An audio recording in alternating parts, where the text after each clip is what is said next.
radyo, lina at matuto sa mga aral sa mundo. Tayo na. Tumutok na sa TV, mag-aral ng maigi to get the lessons easily. It's tangkop, tangkop, tangkop time. We learn all things, it's very fine, masaya. Tutok na. It's tangkop, tangkop, tangkop time. We learn all things, it's very fine, masaya. Tutok na.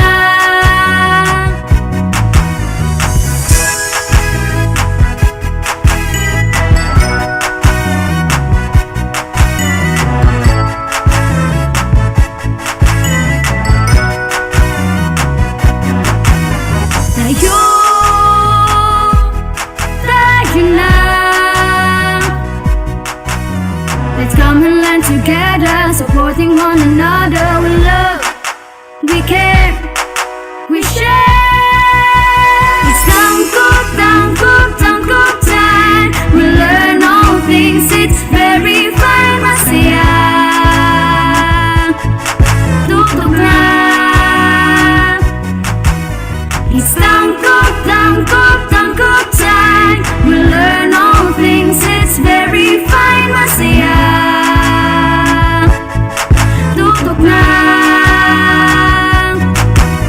It's tangkop, tangkop, tangkop time. We learn all things, it's very fine, masaya.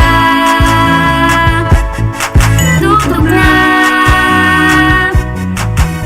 It's tangkop, tangkop, tangkop time. We learn all things, it's very fine, masaya. Tutok na.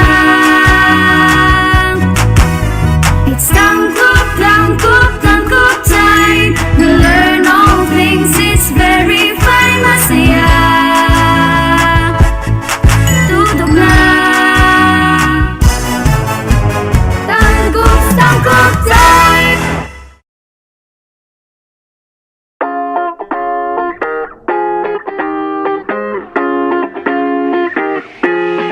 The Department of Education, Division of Tangub City, in partnership with the local government unit of Tangub, presents Ang Tangkub, Transforming Advancement in the New Normal, guiding K-12 learners under broadcast media and instructional program crafted in response to the need of making education possible and accessible to students at the comfort of their homes. It covers the most essential competencies, thematically layered in drama plays which were originally written, directed, and performed by teachers to see to it that education is securely provided. This is Ang Tangkub.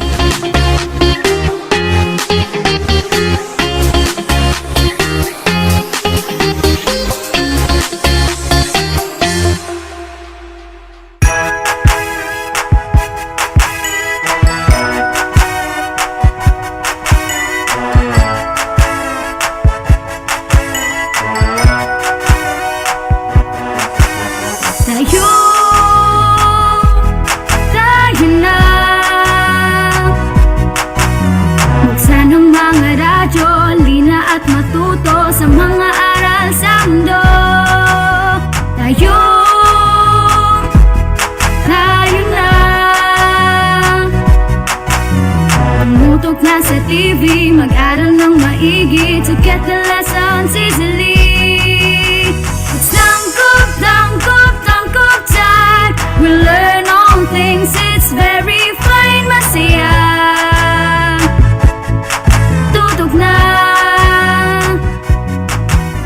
It's tangkop, tangkop, tangkop time. We learn all things, it's very fine, masaya. Tutok na.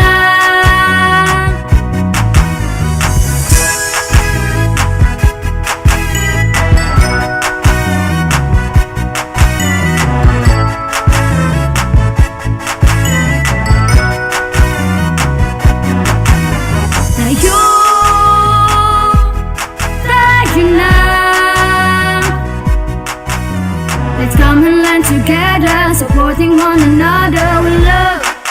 We care, we share. It's tangkop time. We learn all things, it's very fine. Masaya, tutok na. It's tangkop time. We learn all things, it's very fine. Masaya, tutok na. It's tangkop time. We learn all things, it's very fine. Masaya, tutok na. It's tangkop time. We learn all things, it's very fine. Masaya, tutok na. It's tangkop time. We learn all things, it's very fine. Masaya, tutok na. Tangkop time.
This is the way we speak. This is the way we read. This is the way we write. This is the English way. This is the way we speak. This is the way we read. This is the way we write. This is the English way. Come and learn to speak and write of the language of the world. Learn to understand the language of the world. This is the way.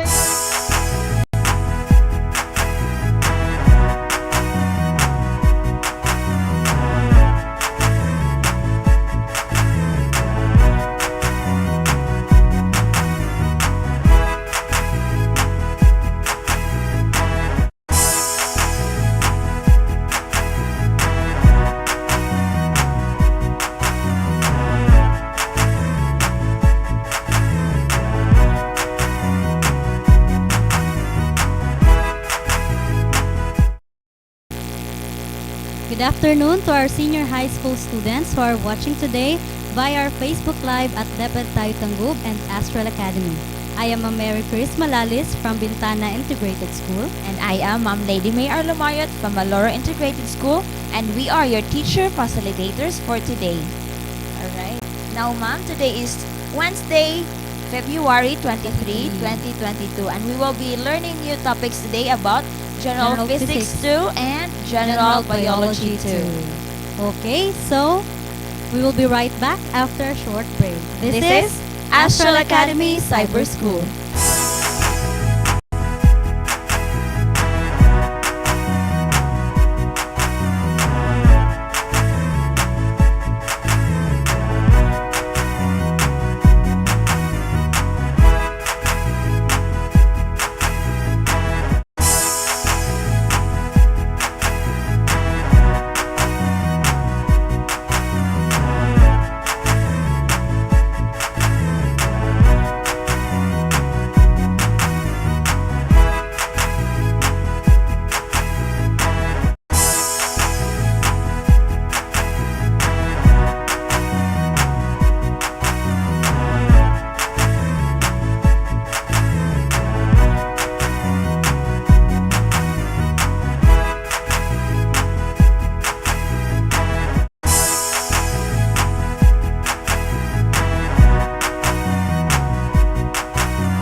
And we are back still here in Astral Astral Academy Academy Cyber School. Okay, so let's start with General Physics 2, Mami, with learning competencies. Deduce the effects of simple capacitors such as parallel plates, spherical, cylindrical on the capacitance, charge, and potential difference when the size, potential difference, or charge is changed. Second competency is calculate the equivalent capacitance of a network of capacitors connected in series or parallel. And with our last competency, determine the total charge, the charge on, and the potential difference across each capacitor in the network given the capacitors connected in series or parallel. Okay, so Mami, in this learning competency, we will focus on the concept of capacitors. So a capacitor is a device that stores electric potential energy and electric charge. It is composed of two plates separated by a dielectric. So a dielectric is an insulating component of the capacitor that blocks the direct flow of charges between two plates. So a capacitor is different from a battery since a battery involves chemical reaction that produce electricity while a capacitor does not. So the ability of the capacitor to collect and store energy in the form of an electrical charge is known as capacitance, which is expressed in the formula as shown on your screen right now, wherein C is equal to Q divided by V, where C is the capacitance expressed in coulomb per volt or farad, F. Q is the charge expressed in coulombs or C, and V is the potential difference between conductors expressed in voltage. So capacitors are represented by the symbol mura siya two parallel lines. So Alright, now these devices are mainly used in communication such as radio transmitters and receivers.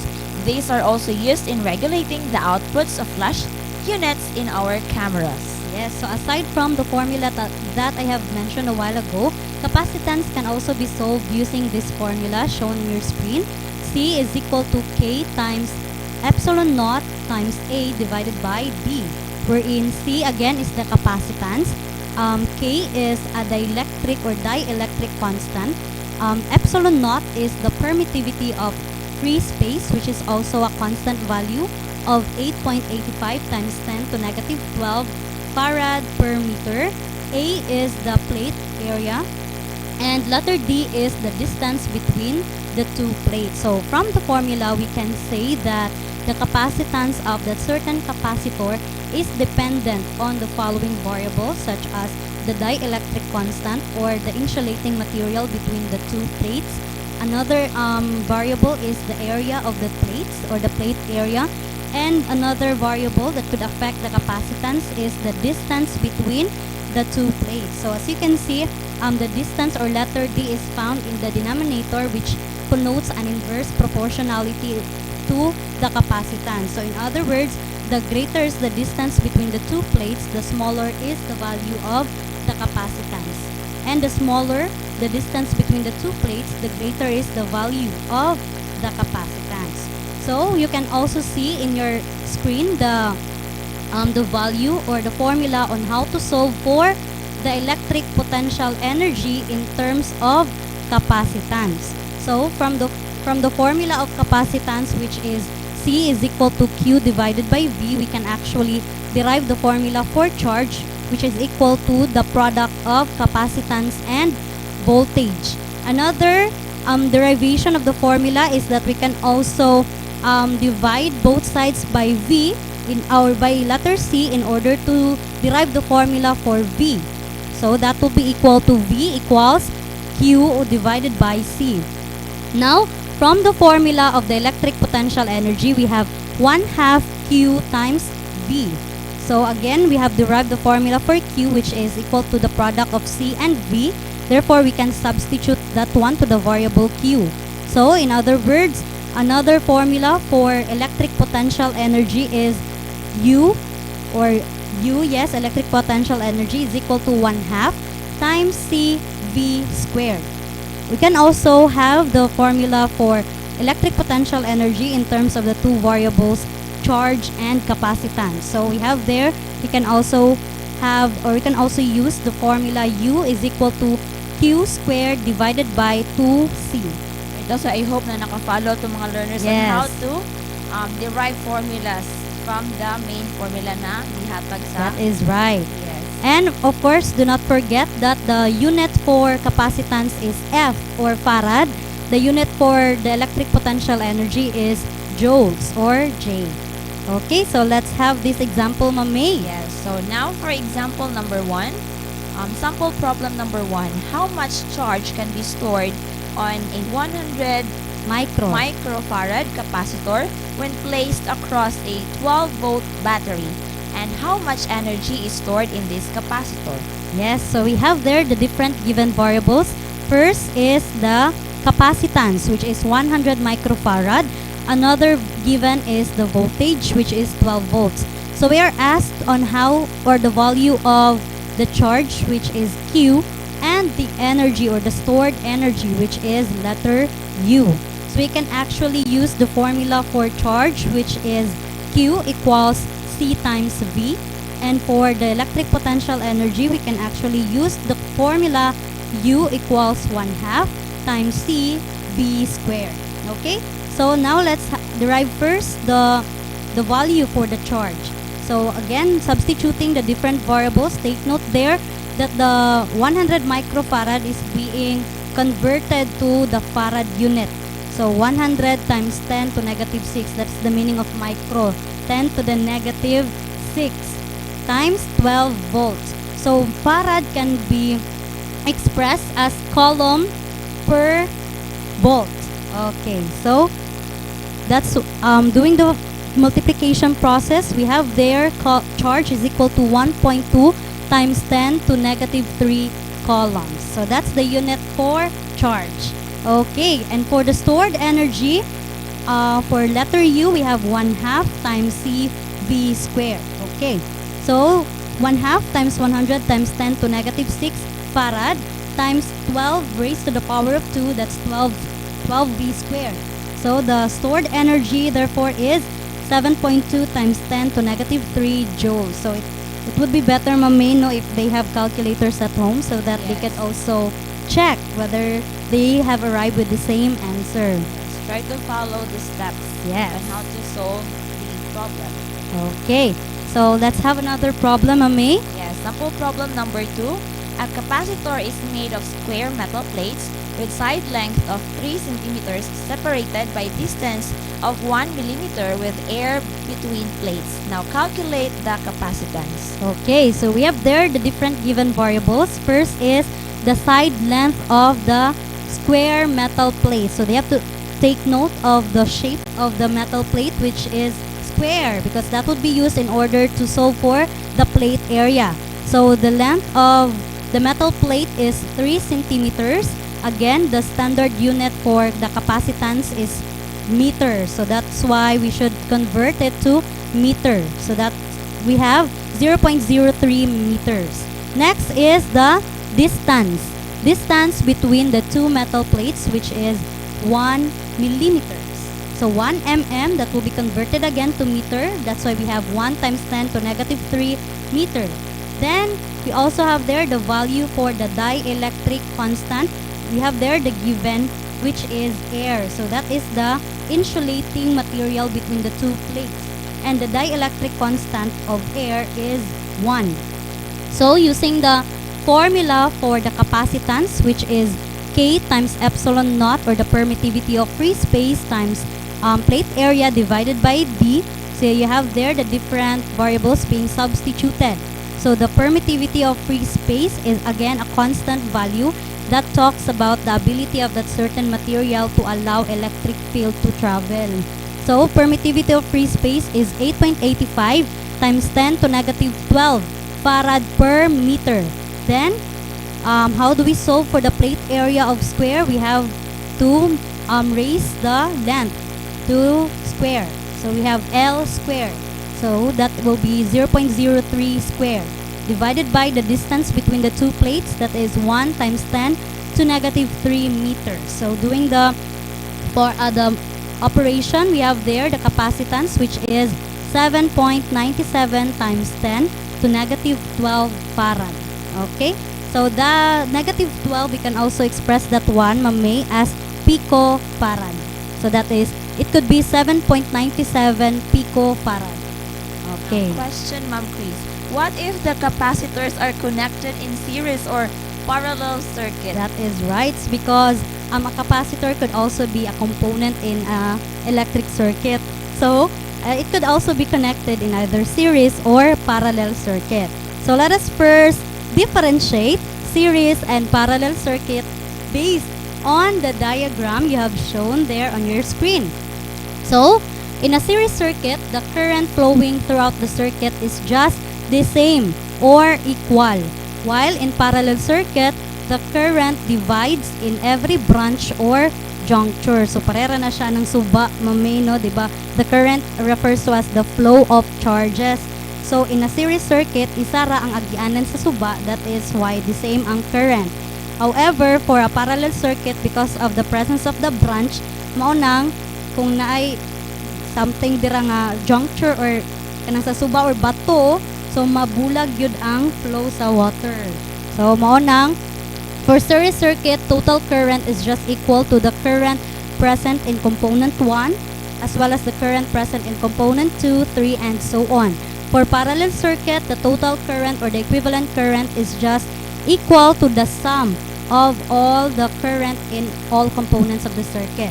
Relating it to the charges, since current refers to the flow of charges, so for series circuit, the equivalent charge or the total charge is just the same for all components. While for parallel circuit, again, the total charge is equal to the sum of the charges present in each component.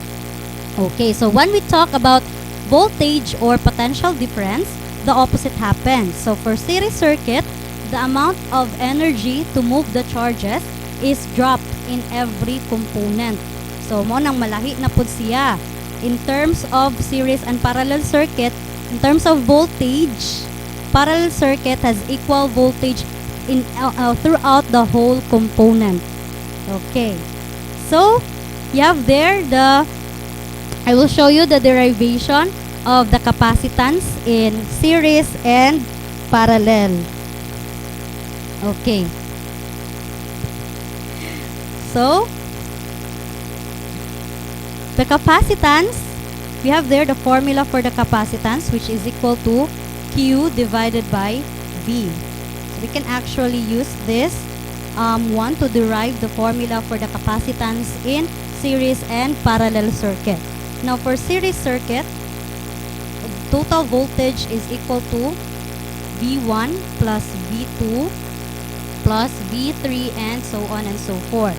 So take note, we can actually derive the formula for voltage as V is equal to Q divided by C. So we can actually substitute letter V in terms of Q divided by C in this equation. So that's why we have there QT or Q over CT. Then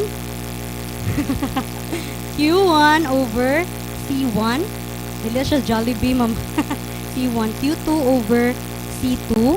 Then Q3 over C3. Okay? Now take note, in a series circuit, the total charge is just the same throughout all components. So we can actually factor out Q. Okay, factor out Q in both sides of the equation. So you have there 1. Oh, no. That is Q. So diri na to siya ibutang, mama. So that is 1 over C1 plus 1 over C2 plus 1 over C3. So ipagawas na to si Q. So again, we're looking for the total capacitance. So what we're going to do next is to eliminate QT here and the Q in this part. So what we're going to do is to divide both sides by Q.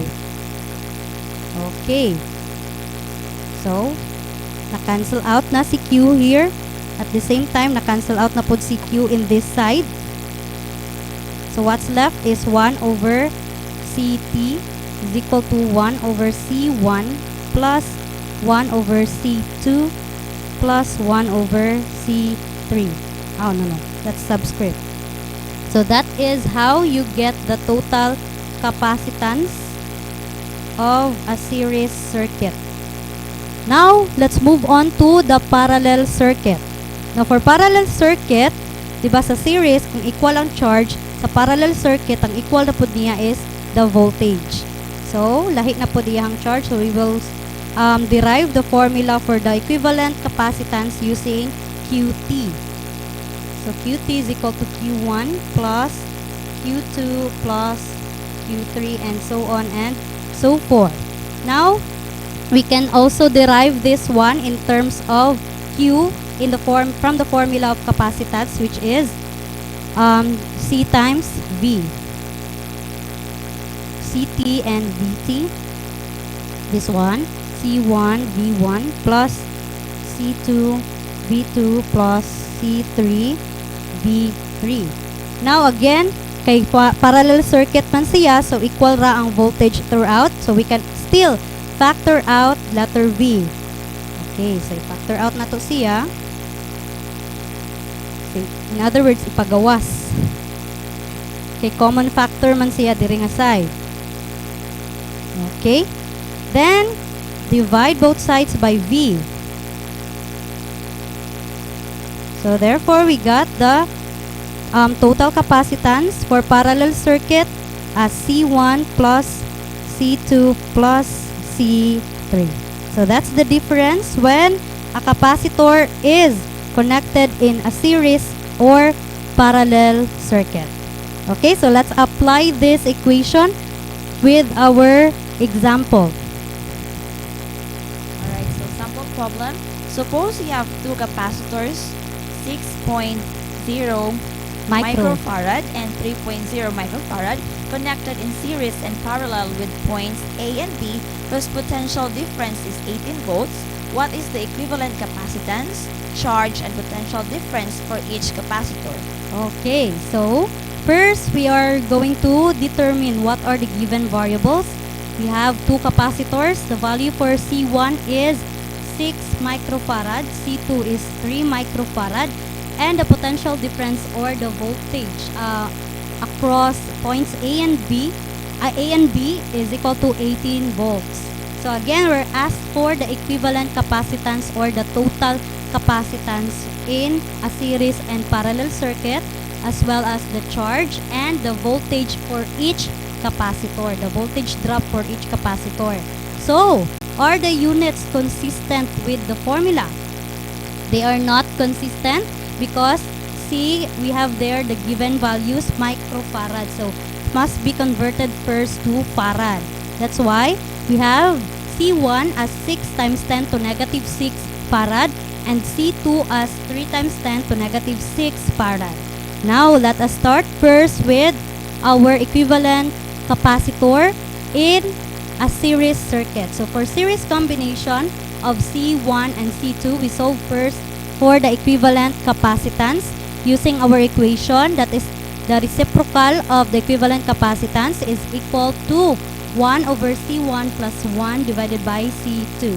So, substituting the different variables. Okay, so before we proceed, stay tuned because we will be right back after a short break. This is Astral Academy Cyber School.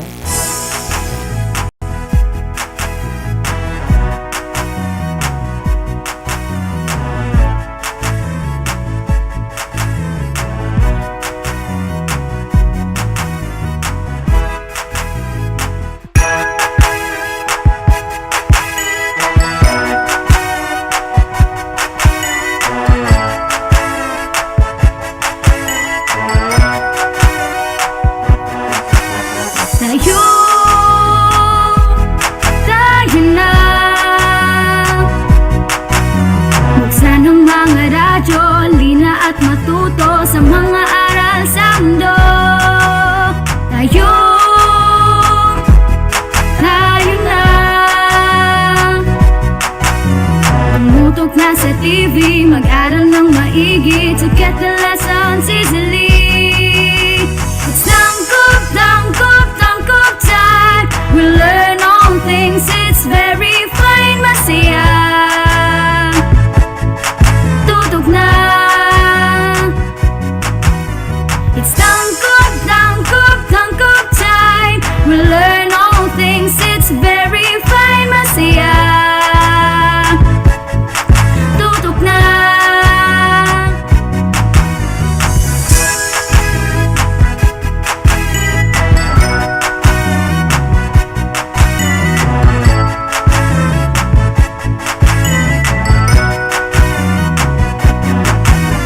Tayo, tayo na. Let's come and learn together, supporting one another. We love, we care, we share. It's tangkop, tangkop, tangkop time. We learn all things, it's very fine, masaya. Tutok na. It's tangkop, tangkop, tangkop time. We learn all things, it's very fine, masaya. Tutok na. It's tangkop, tangkop, tangkop time. We learn all things, it's very fine, masaya. Tutok na. It's tangkop, tangkop, tangkop time. We learn all things, it's very fine, masaya. Tutok na. It's tangkop, tangkop, tangkop time. We learn all things, it's very fine, masaya. Tutok na. Tangkop, tangkop time.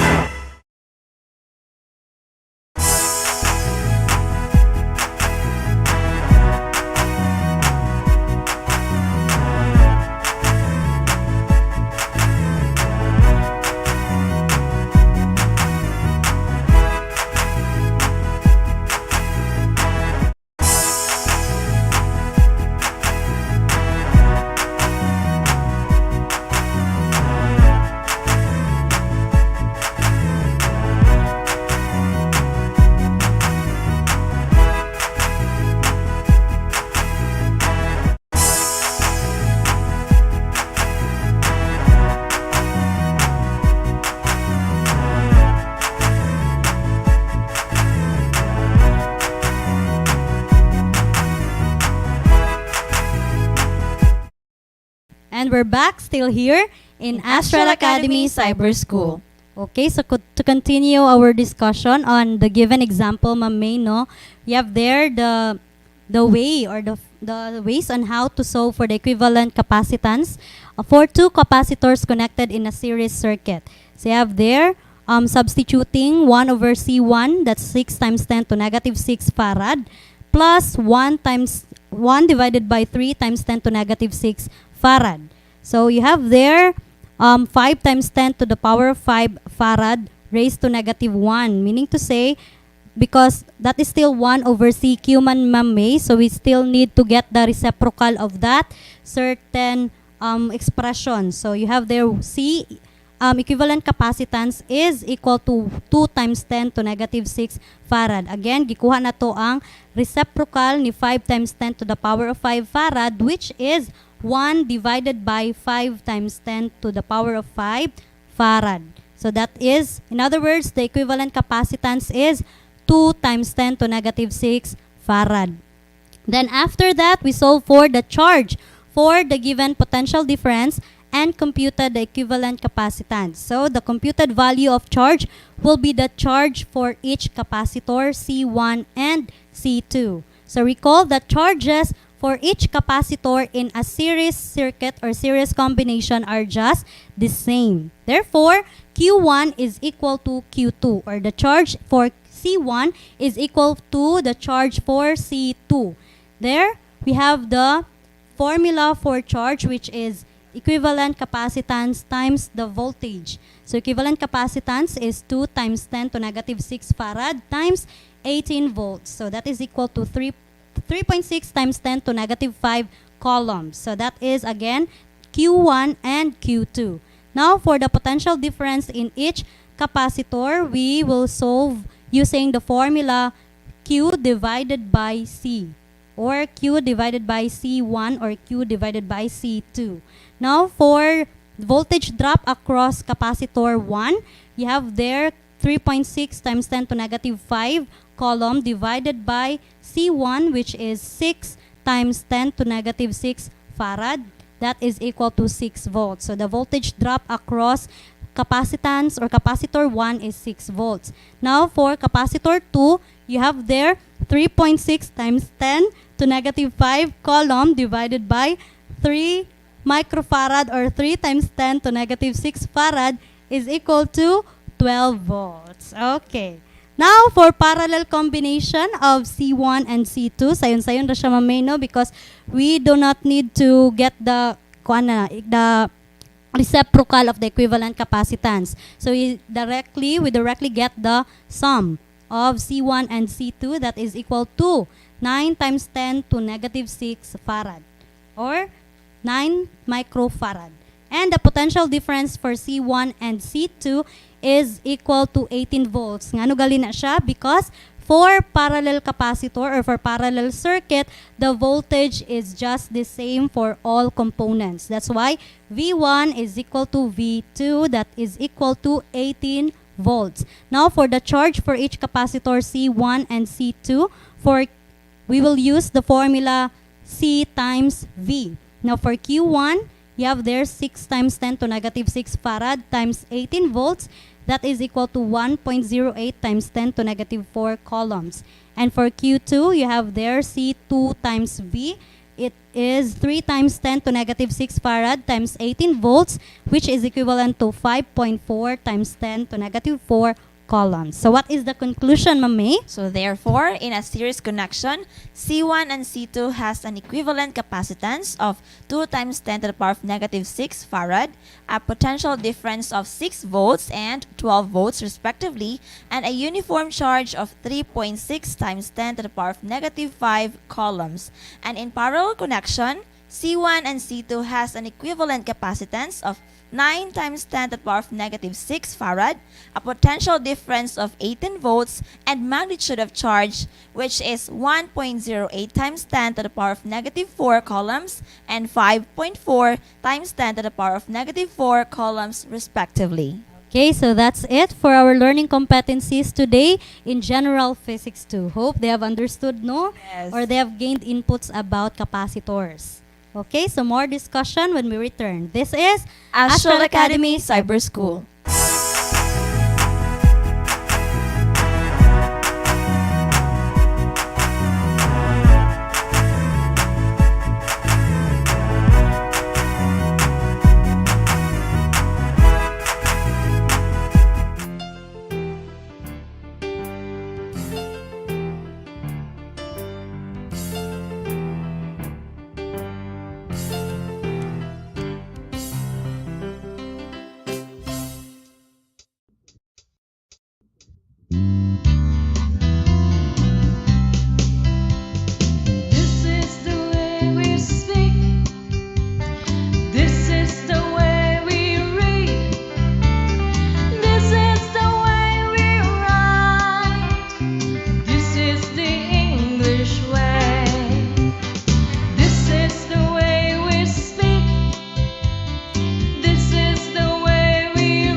And we are back still here in Astral Academy Cyber School. Now to continue with our discussion for today's episode, ma'am, no, we are down to our second subject, and that is the General Biology 2. All right, now learners, for your learning competency, you can see this on your screen. Yes, the General Biology 2. Yes. All right. Okay. Okay. Now for your learning competencies, first, show patterns of descent with modification from common ancestors to produce the organismal diversity observed today. And second, trace the development of evolutionary thought. Now, in the previous lessons, you already had an idea on the concept of evolution based on the history of life on Earth and the mechanisms that produce changes in population. Now, in this lesson, we will be focusing on the different patterns that produce modification within an organism. Moreover, we will study the different theories and concepts proposed by scientists that created the foundation of the evolutionary concept of life. Now, in biology, the word species is defined as the classification comprising related organisms that share common characteristics and are capable of interbreeding. And according to Ernest Mayers, species are groups of interbreeding natural populations that are reproductively isolated from other such groups. So, reproductive isolation is a mechanism that keeps species from mating with others. And there are two reproductive isolating mechanisms, the pre-zygotic isolation and the post-zygotic isolation. So let's talk about the pre-zygotic isolation. So this type of mechanism prevent fertilization and zygote formation. So this happens before the formation of zygote. And there are different types of isolation. First off, we have the geographic or ecological or habitat isolation, wherein the potential mates occupy different areas or habitats, thus they never come in contact. So when a population is separated because of geographic feature like distance, a canyon, a river, or mountain range, those two subgroups of the population are no longer able to reproduce together. Since the two groups are in their own unique ecosystems and each experience unique pressures, they will adapt to their environment over time and can eventually become very different from each other. And this has the end result of speciation. So as you can see on your screens, if snails slowly travel beyond a big canyon, the snails on one side will adapt to that environment, kana nasa upper part, and the snails on the other side, which is nasa ubos, will adapt and do the same with their environment. So on one side, dark shells might hide them from predators. So that's how they adapt. They adapt the color combination or na darken iyang shells. On the other side, bright coloring might let them stay cool in strong sunlight. Over time, the two populations become more genetically differentiated and might become two distinct species and with indefinite geographic ranges. So different environment, and they will be different species afterwards. Adapt naman sila, ma'am. Second isolation, we have the temporal or seasonal isolation. So different groups may not be reproductively mature at the same season or month or year. So sometimes similar populations that live in one area reproduce at different times of the year. So for example, one might breed during the fall and other during the spring. So these two populations cannot interbreed because of temporal isolation. So this type of isolation occurs when two populations reproduce at different times of the day or in different seasons. Since they do not interbreed, over time, they can become different species through a process called speciation. So as you can see on your screen, two flowers in a population. So the flowers grow in the same area, but one blooms and releases pollen in May, while the other does not. So the second flower might bloom a bit later instead. Since the two flowers do not reproduce at the same time, they cannot cross-pollinate. This means that the two groups of flowers are temporarily isolated. Over time, the two groups can split off into two new species which can no longer interbreed. Now, ma'am, for behavioral isolation. Okay, so next we have behavioral isolation prevents members of a species from mating. It's one of the many processes that lead to speciation. So through this process, members of a population diverge over time in their behaviors. So this continues until they can no longer mate. They then become separate species. So, behavioral isolation also prevents species that just diverge from interbreeding. So, this keeps the two species from merging to become the same species again. So, let's look at an example. So, there are two frog species living in the same environment. So, two members from these related species could technically mate. However, they do not mate due to behavioral barriers. So the frog on the right side is jealous that he is being ignored. So what he doesn't realize is that his courting behaviors are just different. So the darker frog species looks for other features in potential mates. Yeah, so they have different behavior on how they court with the girl of their the same species. So lahi-lahi sila og type. So si girl na siya duha ka choices no. Wala niya na typean si frog na nasa right. So nagjealous siya kay na siya different behavior on how he does his courtship. So that's the behavioral isolation. Next, we have the mechanical isolation. So differences in reproductive organs prevent successful interbreeding. And the last type of isolation, we have the gametic isolation. So incompatibilities between egg and sperm prevent fertilization. Even if mating or pollination takes place, sperm may fail to fertilize an egg. So next type of mechanism is the post-zygotic isolation, wherein it allows fertilization but non-viable or weak or sterile hybrids are formed.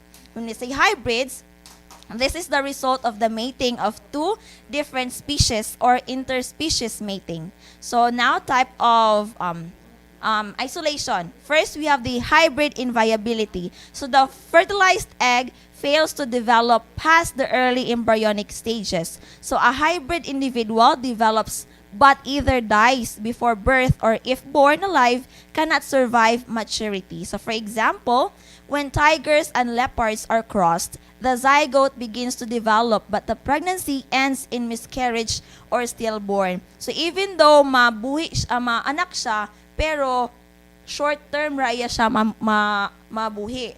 Or either way, makuhaan siya or ma-miscarriage. Next, we have the hybrid sterility. So hybrids are sterile because gonads develop abnormally or there is an abnormal segregation of chromosomes during meiosis. When we say meiosis, it's the division of our sex cells. So na ay abnormalities. So for example, the combination of horse and donkey would result to mule, which is sterile. So they're not able to reproduce as well. Next, we have the hybrid breakdown. The F1 hybrids are normal, vigorous, and viable, but F2 contains many weak or sterile individuals. So meaning to say, the parents are normal, pero ato ni horse o ni donkey. Pero ang next generation is sterile or weak, such as ang mule, ang result. Now, let's talk about the modes of speciation. First, we have the allopatric speciation or geographic speciation. When we say allopatric, it comes from the two words. Allo means other and patric means place. So allopatric means other place. So it occurs when some members of a population become geographically separated from the other members, thereby preventing gene flow. Examples of geographic barriers are bodies of water and mountain ranges. So as you can see on your screens, na ay different kinds of squirrels from the south rim and the north rim. So they are just the same species, the same family of squirrels, but this na sila differentiation. It's because na divide sila tungod sa geographic location or geographic barriers. So that's why two species of squirrels ang nakita ninyo sa inyong screens karon, learners. Next, we have the sympatric speciation. Sim means same and patric means place. So that means sympatric means same place. So it occurs when members of a population that initially occupy the same habitat within the same range diverge into two or more different species. It involves abrupt genetic changes that quickly lead to the reproductive isolation of a group of individuals. So example is a change in chromosome number or polyploidization. So for example, the insect Raguletes Pomonelia or the apple maggot fly is an example of sympatric speciation. Initially, the apple maggot flies lay their eggs on haworth or hawthorn fruit or a relative species of apple. So in the 19th century, a distinct form of maggot fly emerged that lay eggs on apples only. So this happened when apples were brought to North America. So now, two distinct groups of apple maggots are found. One laying eggs on apples and the other laying eggs on hawthorns. So for the parapatric, Okay, so next we have parapatric speciation. Para means beside and patric means place. So meaning to say parapatric means beside each other. So occurs when the groups that evolve to be separate species are geographic neighbors. So gene flow occurs but with great distances is reduced. So there is also abrupt change in the environment over a geographic border and strong disruptive selection must also happen. So for example, buffalo grass, or also known as vanilla grass, is found in Asia and Europe. So it was also found in North and South America. The buffalo grass could not survive in soil having metals. So over time, adaptation develops and now it can tolerate metals and the seeds pass this characteristic to the next generation also. yes, so as you can see on your screen, na ay uncontaminated soil and na ay mine waste. So dili siya on the first, ang buffalo grass, dili siya mo survive with contaminated. Or na ay metals, but due to over time, Yes, nag-adapt na adapt. siya kay iyang tapad nga environment is kuan man mine waste, so nag-adapt na siya sa iyang environment. Wala siya choice, ma'am, no? Yes, Kung siya mo-adapt na mabuhi. jud siya. So now let's have the evolutionary thought. So the most influential early classification system was developed by Carolus Linnaeus. In fact, all modern classification systems have their roots in Linnaeus' system. Linnaeus was a Swedish botanist who lived during the 1700s, and he is known as the father of taxonomy. Linnaeus tried to describe and classify the entire known natural world, and in 1735, he published his classification system in a work called Systema Naturae, or System of Nature. So, Thomas Malthus was an English economist. He wrote a popular essay called On Population. He argued that human populations have the potential to grow faster than the resources they need. When populations get too big, disease and famine occur. These calamities control population size by killing off the weakest people. Next, we have catastrophism, was a theory developed by George Cuvier. So based on paleontological evidence in Paris Basin. So Cuvier was there when he observed something peculiar about the fossil record. So instead of finding a continuous succession of fossils, Cuvier noticed several gaps where all evidence of life would disappear and then abruptly reappear again after a notable amount of time. So Cuvier recognized these gaps in the fossil succession as mass extinction events. Yes, now this led Cuvier to develop a theory called catastrophism. Catastrophism states that natural history has been punctuated by catastrophic events that altered that way life developed and rocks were deposited. So in geology, gradualism is a theory developed by James Hutton, according to which profound changes to the earth. So this theory inspired an evolution theory of paleontology, also called gradualism. So according to which the species appeared by the gradual transformation of ancestral species. Yes, all right. Moreover, to continue, with regards to this theory, according to this theory, the population of species is transformed slowly and progressively into a new species by the accumulation of microevolutionary changes in the genetic heritage. Now, the law of use and disuse, which states that when certain organs become specially developed as a result of some environment need, then that state of a development is hereditary and can be passed on to the progeny or to the offspring. Now, evolution of Darwin's theory. So it took Darwin years to form his theory of evolution by natural selection. So his reasoning went like this. Number one, like Lamarck, Darwin assumed that species can change over time. The fossils he found helped him convince him of that. Okay, so from Lyell, Darwin saw that Earth and its life were very old. Thus, there had been enough time for evolution to produce the great diversity of life, so Darwin had observed. So from Malthus, Darwin knew that populations could grow faster than their resources. So this overproduction of offspring led to a struggle for existence in Darwin's words. Yeah, so from artificial selection, Darwin knew that some offspring have variations that occur by chance and that can be inherited. In nature, offspring with certain variations might be more likely to survive the struggle for existence and reproduce. If so, they would pass their favorable variations to their offspring. Darwin coined the term fitness to refer to an organism's relative ability to survive and produce fertile offspring. Nature selects the variations that are most useful.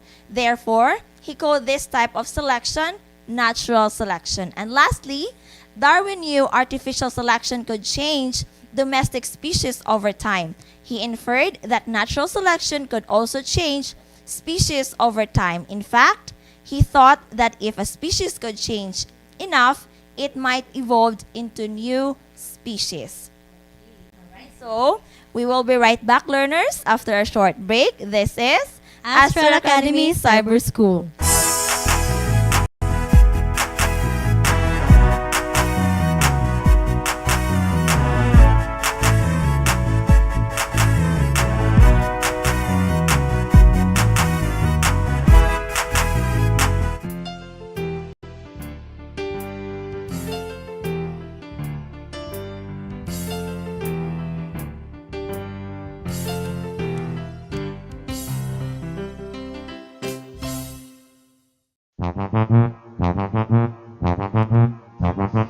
Alamin ang teknolohiya sa agrikultura at pangkabuhayan upang umunlad ang ating bayan sagana sa likas na yaman. Halika na mag-ipipina, ipipina, halika na, mag-aral na. Alamin ang teknolohiya sa agrikultura at pangkabuhayan upang umunlad ang ating bayan sagana sa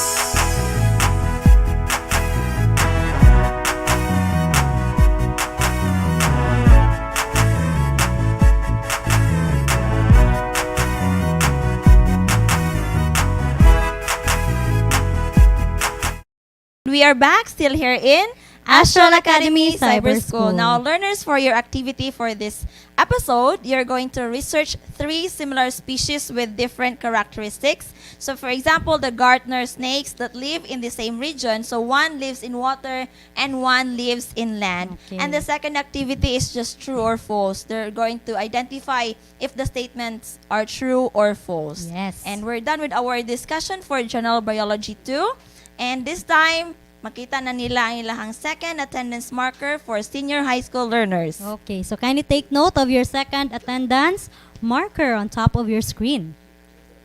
Okay, so Ma'am May, it's time for us to say our thanks to our executive producer, Sir Gus Seppi. Yes, to our production team, the man behind the camera. Yes, and of course, to our senior high school learners Yes. who have been with us throughout this episode. So this has been Ma'am Mary Chris Malalis. And this has been Ma'am May. This is Astral Academy Cyber School.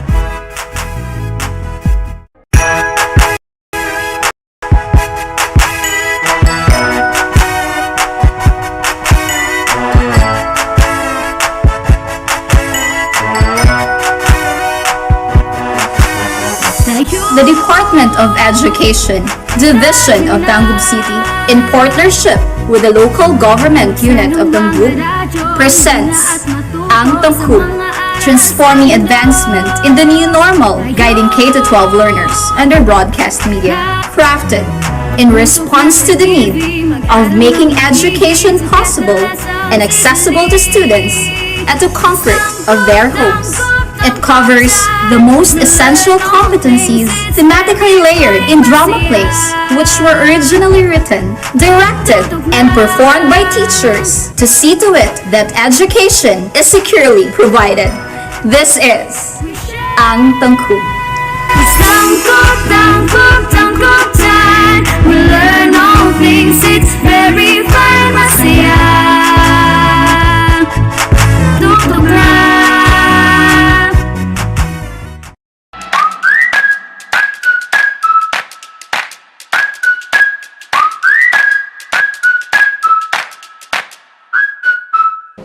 Hello, grade 7 students!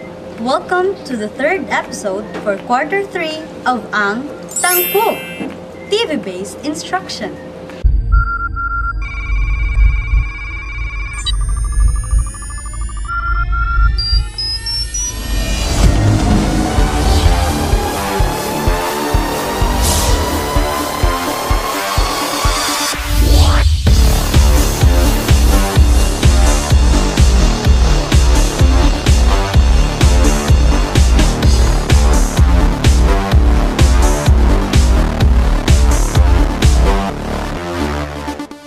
Today, we will describe the motion of an object in terms of acceleration.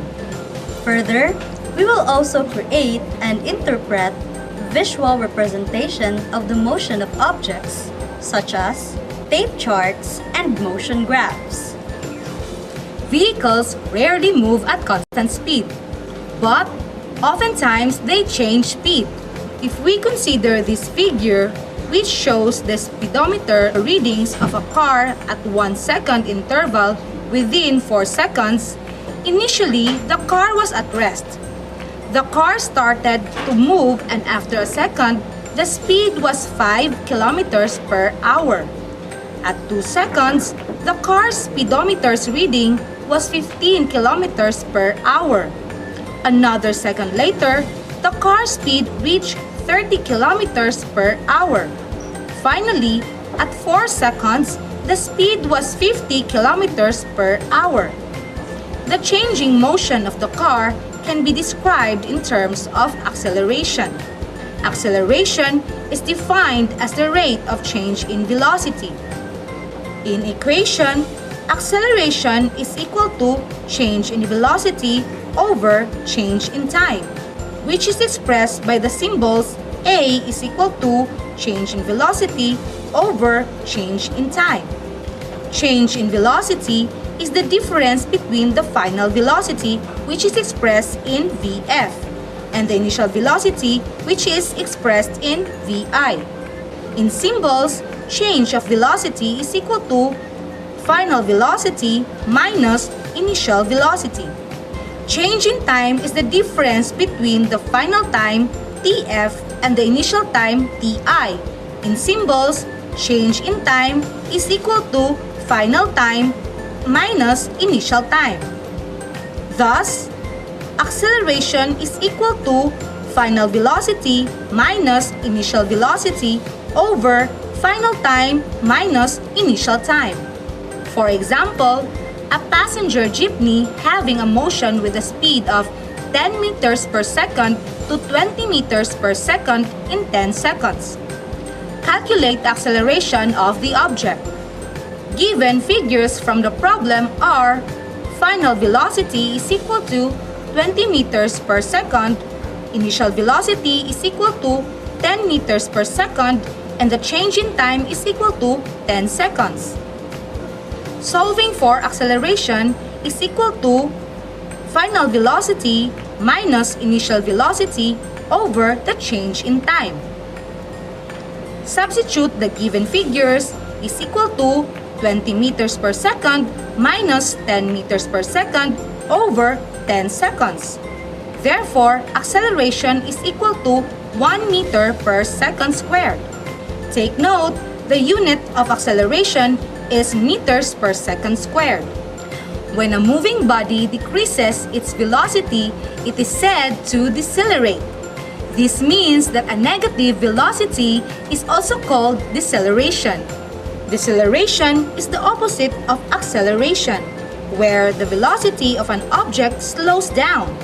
A common way to analyze the motion of objects is through the use of ticker tape diagram, or simply known as tape chart, which is produced by a ticker tape timer.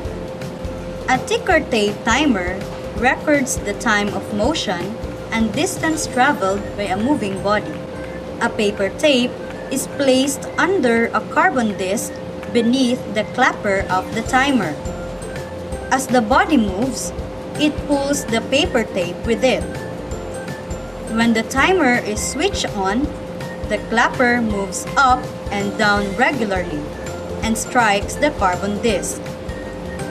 Dots are then printed on the moving paper tape beneath the carbon disc. The distance between the dots on a tape chart represents a change of position of an object at a time interval. A large distance between the dots means that object was moving fast during a time interval.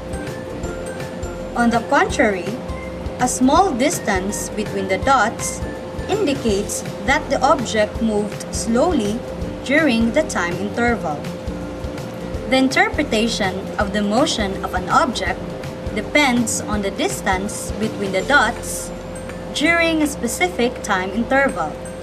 An equal distance between the dots indicates constant velocity, or when an object is moving at a constant speed, there is no acceleration. A gradual change of the distance between dots that gets smaller means the object slows down, which indicates that the object decelerates. If the distance between dots gradually gets longer, it means the object speeds up or accelerates. Thus, the tape chart can represent various features of the motion of objects. Another way of representing the motion of an object is through motion graph. Let's try plotting the given values in the tape chart. Since the distance between the dots is equal, it means that the object is traveling at constant speed. The distance t, which is the dependent variable, is plotted against time t, which is the independent variable. Normally, the independent variable is placed on the horizontal axis and the dependent variable is represented along the vertical axis. The first coordinate is 0 and 0, which is found at the origin of the graph. Second, 5 and 5. Move 5 units along x-axis and 5 units along y-axis. Third, 10 and 10. Move 10 units along x-axis and 10 units along y-axis. Fourth, 15 and 15. Move 15 units along x-axis and 15 units along y-axis. Fifth is 20 and 20. Move 20 units along x-axis and 20 units along y-axis. Lastly, 25 and 25. Move 25 units along x-axis and 25 units along y-axis. As you can see, the graph is going to the right. Calculating the slope of the graph is just like calculating the speed. Using these 2 points, we can calculate the slope of the graph. In mathematics, the slope is defined as, from our graph, slope is equal to rise over run. Slope is equal to change in distance over change in time. Thus, slope is equal to t sub 2 minus t sub 1 over t sub 2 minus t sub 1. If we choose the 2 points, p sub 1 which is equal to 5 and 5, and p sub 2, which is equal to 10 and 10, then slope is equal to 10 meters minus 5 meters over 10 seconds minus 5 seconds. Calculating this, we have 5 meters over 5 seconds. Therefore, the slope is equal to 1 meter per second. The slope of a straight line is constant even if we choose two different pairs of points at the same line. If we choose p sub 3, which is 15 and 15, and p sub 4, which is 20 and 20, then slope is equal to 20 meters minus 15 meters over 20 seconds minus 15 seconds. It is equal to 5 meters over 5 seconds. Therefore, the slope is equal to 1 meter per second. The slope of the distance time graph represents speed, and a straight line graph indicates a constant speed. On the other hand, this figure shows that an object has a positive changing velocity. The resulting graph is a curved line. Curved lines have changing slope, which indicates the distance traveled increases faster than the time of travel. Thus, the curved line of a changing slope is an indication of changing velocity or accelerated motion. Hope you learned something new today, kiddos. This time, kindly get your activity sheet number 3 in Science 7. Activity 1. Directions. Answer the given problem showing your complete solutions. Activity 2. Directions.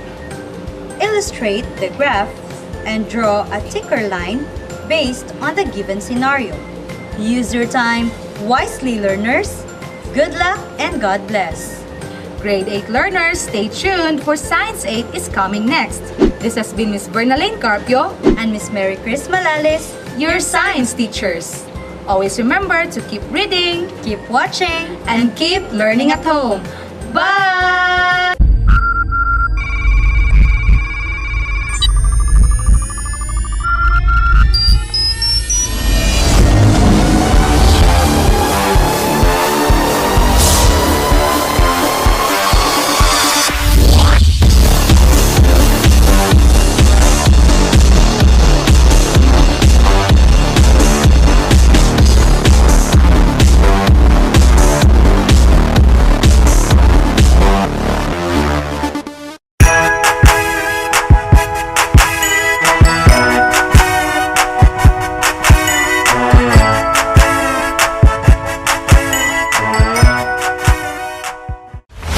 Inihahandog ng Dibisyon ng Tangub City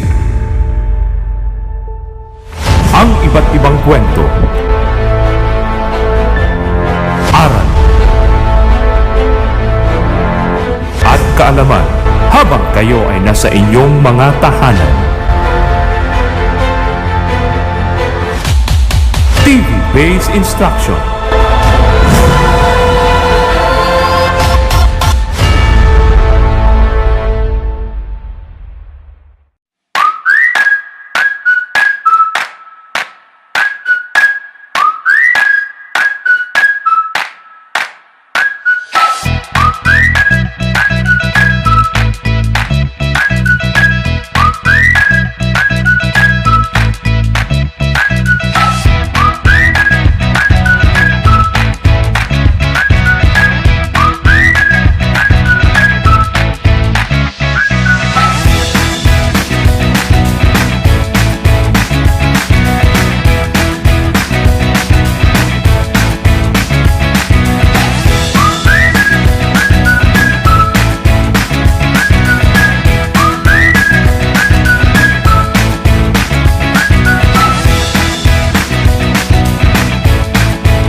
Hello and good day, Grade 8 learners! Welcome to the third episode for third quarter of ang Tangkub, TV-based instruction.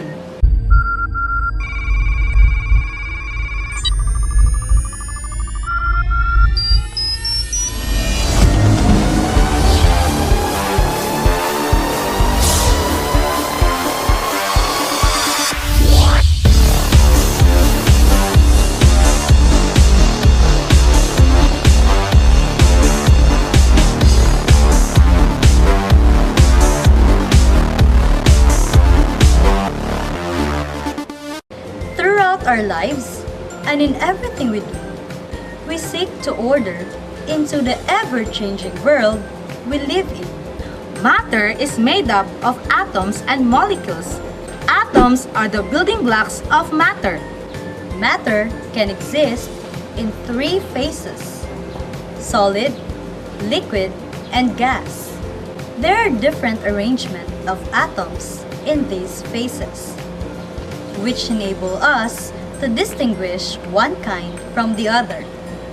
In this episode, you will learn the physical change in terms of arrangement and motion of atoms and molecules. Matter can be classified into pure substance and mixtures. Substance can be an element or a compound. Matter can undergo either physical or chemical change. Physical change occurs when a substance changes its appearance without changing its composition. Phase change is the process of changing from one physical state to another, while chemical change occurs when a substance is transformed into another substance, or certain substance will form into new substance. Substance is a homogeneous material consisting of one particular kind of matter. Mixture is composed of two or more pure substances. It is a material consisting two or more kinds of matter, each of which retains its own characteristic. Mixture can be homogeneous mixture, having uniform in appearance, or heterogeneous, having non-uniform in appearance. Now, let's have a review on the properties of matter. As mentioned in the previous lesson, molecules of solids are compact. They have small spaces between them. This prevents from moving freely. They vibrate in fixed positions. Solids have definite shape and volume because the particles are closely packed. They vibrate a little but in fixed positions. The particles cannot move around. The particles of solid held together by strong force. The volume is definite. In liquids, molecules move slowly and are closer together. Liquids have a definite volume but assume the shape of the container. Their molecules have farther spaces. The particles of liquids are closer to one another, and the attraction between particles is stronger than those of gases. The particles move and change position.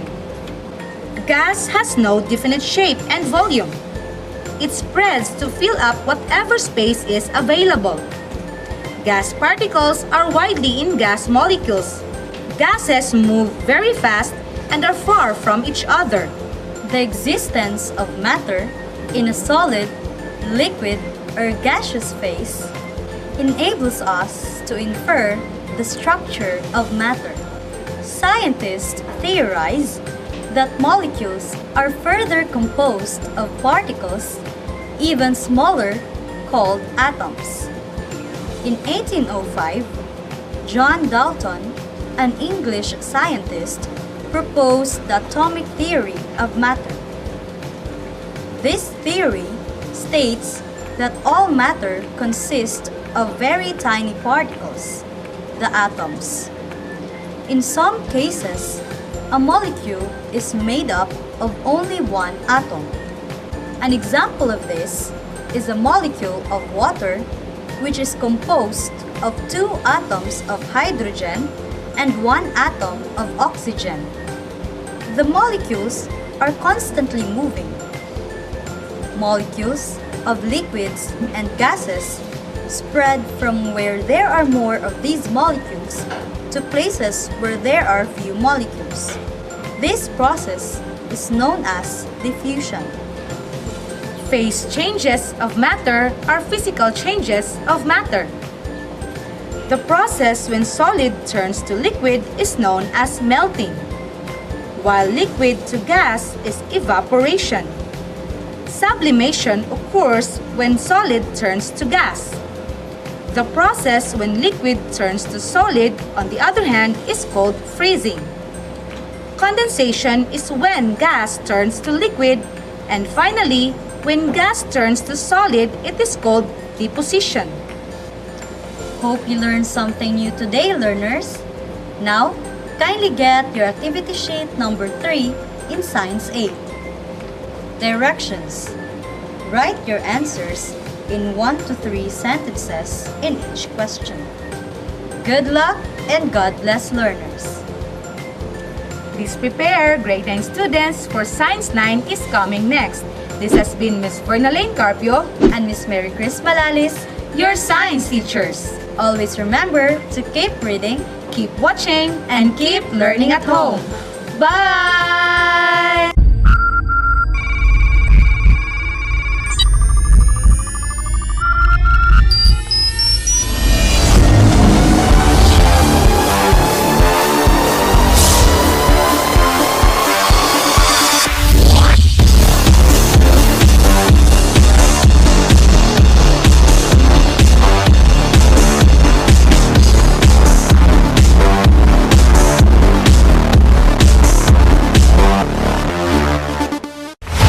Inihahandog ng Dibisyon ng Tangub City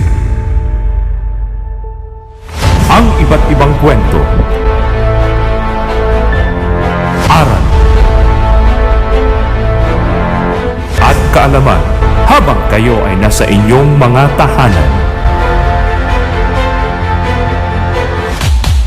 TV-based instruction.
Hello, grade 9 students!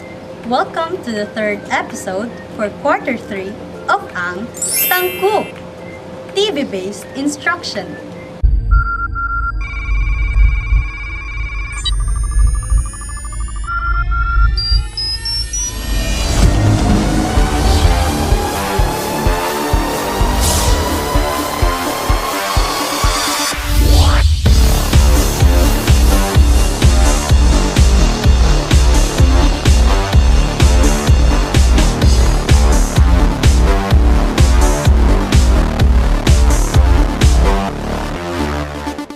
Today, we will illustrate how energy from volcanoes may be tapped for human use.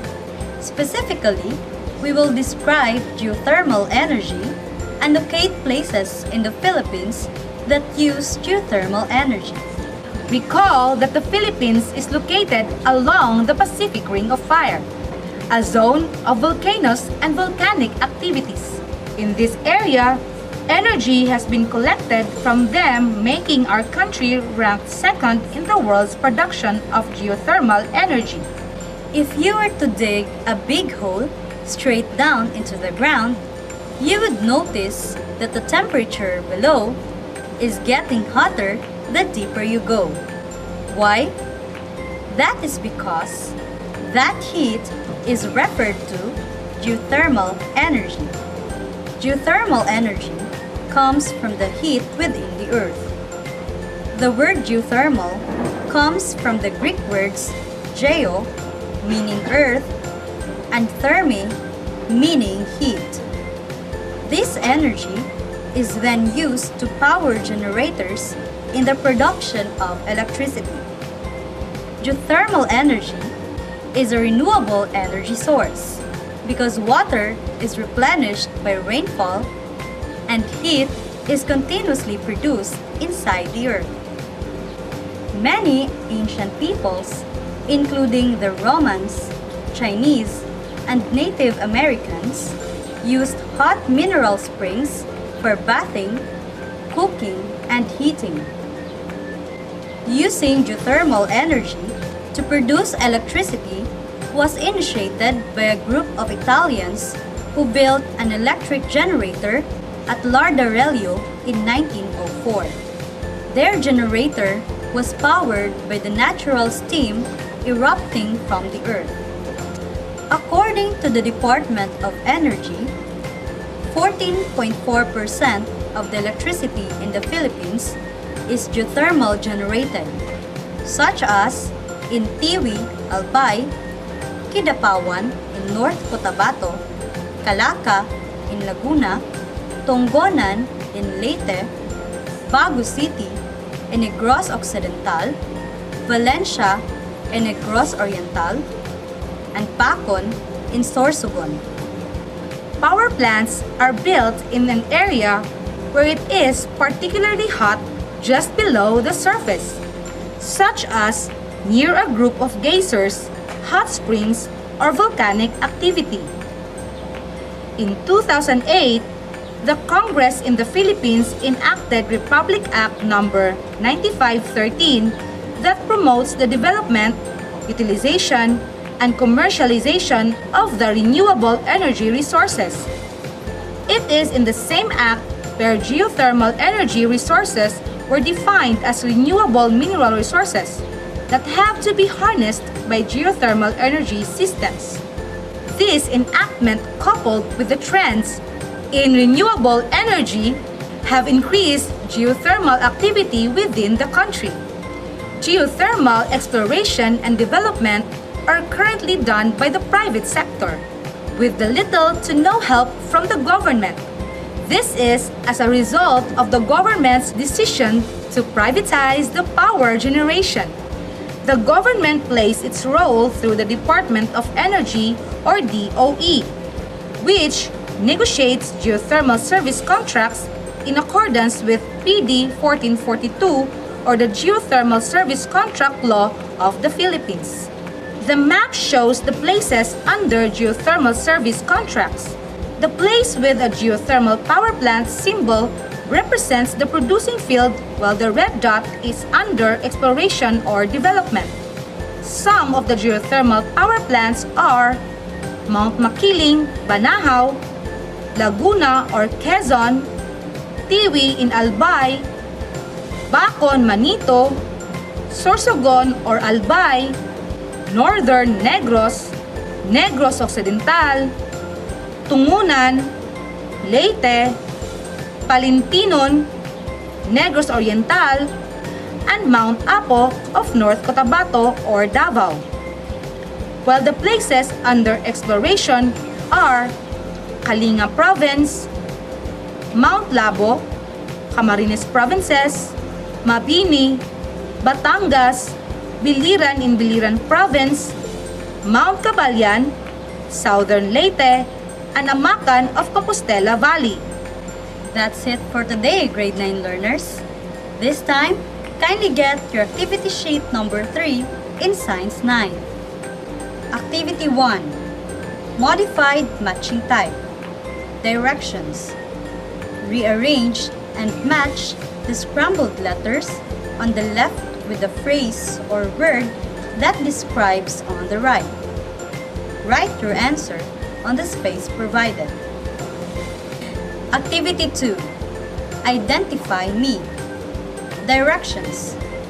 Identify whether the geothermal power plant is located in Luzon, Visayas, or Mindanao. Write your answer on the space provided. Use your time wisely, learners. Good luck and God bless. Please stay tuned, grade 10 learners, for Science 10 is coming next. This has been Miss Fernalene Carpio, And Miss Mary Chris Malalis, your science teachers. Always remember to keep reading keep watching and keep learning at home.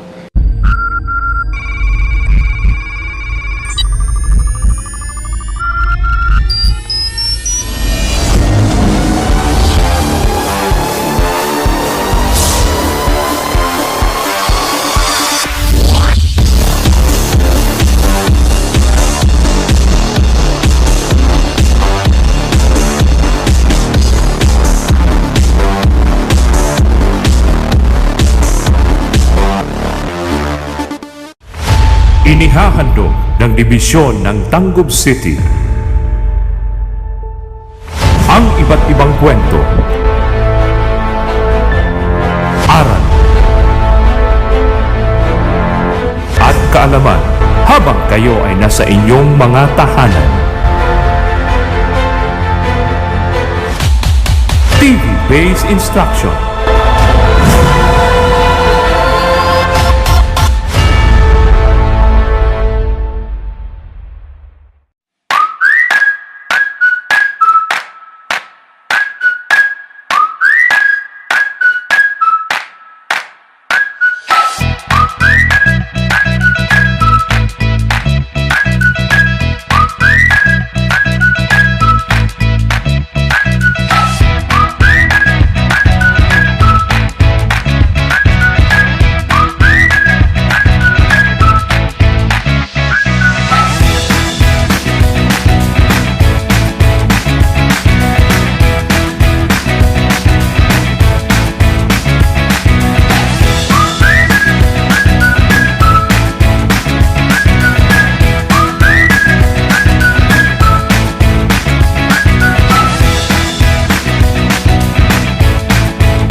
Hey there, grade 10 learners!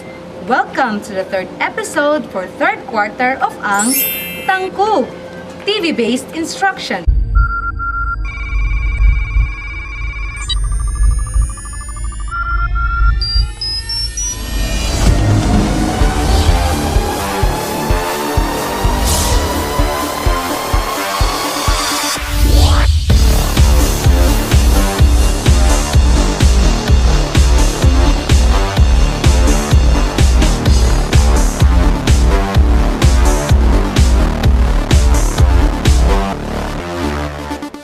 In the previous episode, you have learned that the female reproductive system performs sexual and childbearing functions. It consists of the ovaries, fallopian tube, uterus, vagina, and the external genitalia or vulva. These organs perform related functions to produce eggs, to produce hormones, and to receive the sperm cells which will fertilize the eggs, and to provide nourishment for the development of the embryo. As you go through this lesson, you will understand the role of hormones in the body. In addition, you will be able to identify the major endocrine glands in the body and their key functions. Many endocrine glands make up your endocrine system. One function of this system is to regulate reproduction and other closely related phenomena. This system also helps you to cope with the changes in the environment. In addition, the endocrine system is responsible for many reactions such as influencing how your heart beats, how your bones and tissues develop, and even your capacity to have a baby. It plays an essential role in the occurrence of disorders such as diabetes, thyroid disease, growth disorders, and sexual dysfunction. Your endocrine gland also secretes chemicals. These chemicals are called hormones into the bloodstream, which carries them throughout the body. When a hormone in the blood reaches the target organ, it produces a significant effect. Moreover, the endocrine system sends signals all over the body, much like the nervous system. However, unlike the instant responses activated by the nervous system, the effects can take a few hours or even weeks. This figure shows the different parts of endocrine system.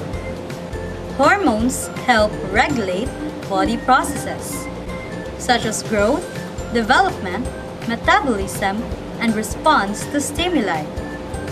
They are like chemical messengers that transport a signal from one cell to another. Since they circulate all throughout the body, they can affect many body parts, even though situated distance away from the cells that secrete them. Some processes in the body are coordinated by hormones which regulate and balance the working of organs, tissues, and cells.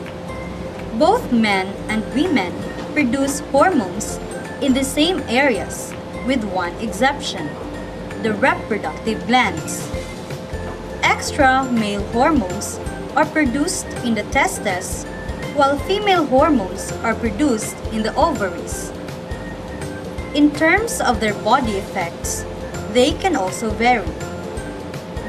Some hormones have short-term effects, while other hormones have influence even in the long term, such as those that control our growth and the changes at the onset of puberty. During puberty, there are many hormonal changes that happen in your body. One moment you are laughing, and then suddenly you feel like crying. Sudden mood swings are relatively caused by the increasing number of hormones in the body at this stage. It is therefore important to maintain a positive outlook in life and remember that these changes are only temporary and will stabilize with time. Another significant fact about hormones is that they act in very small amounts. If the organ and hormones do not produce the regulated amount of chemicals to your body, it may result to an abnormality. This condition is called hormonal imbalance. An increase or decrease in the hormonal amount may have a significant effect to the body. Now, let's discuss the parts and functions of the endocrine glands, their locations, and the hormone that they release. Pituitary gland, located at the base of the brain, releases hormones like oxytocin, vasopressin, growth hormone, adrenocorticotropic hormone or ACTH, prolactin, luteinizing hormone, follicle stimulating hormone or FSH. The function of these hormones are stimulates growth, controls the functions of other glands. Thyroid gland, located below the voice box. Hormones released are thyroxine and calcitonin. They regulate body metabolism, causes storage of calcium in the bones. Parathyroid gland, located in the neck. Hormones released, parathyromone, controls the calcium levels in your body, normalizes bone growth. Thymus, located just in front of the heart. It releases hormone like thymosin, which enables the body to produce certain antibodies.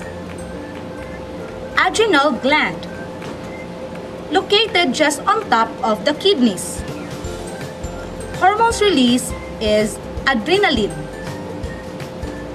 which prepares the body for action, controls the heart rate, and breathing in times of emergency. The organ pancreas. It is located between the kidneys. It also releases hormones like insulin and glucagon. which regulates blood sugar levels. Glands in the reproductive system. Testes for male, located in the lower abdomen. Hormones released are androgen and testosterone, which control maturation and male characteristics. Ovaries for female, also located at the lower abdomen. Hormones released are estrogen and progesterone, which influence female traits, support reproductive function. During an emergency, can you still recall how the ambulance driver coped with the situation by driving efficiently? What do you think is the hormone responsible for this? That's right, adrenaline is an emergency hormone which helps the driver respond quickly and accordingly. The pituitary gland is the master gland because it regulates many body processes. The body needs certain hormones in different types of situations. In other words, your endocrine glands do not release hormones continuously. Some signals within your body tell each gland when to secrete hormones. There are also signals that tell the gland to stop. A good example of a gland that signals other glands to function is the pituitary gland. For most living organisms, reproduction is basically a normal process controlled by hormones. Even though human reproduction is also controlled by hormones, the process is more complicated. Unlike other species such as plants and animals, you can make decisions about reproduction. What can influence these decisions are your values, emotions, expectations, and goals. However, like any other living things, humans depend on reproduction for the survival of the species. If people stop to reproduce, the human species would become extinct. That's it for today, grade 10 learners. This time, kindly get your activity sheet number 3 in Science 10. Directions. Choose the capital letter of the best answer and write your answer on the space provided in each number. Good luck and God bless, learners. This has been Ms. Mary Chris Malales And Miss Bernalyn Carpio, your science teachers. always remember to keep reading, Keep watching and keep learning at home. Bye!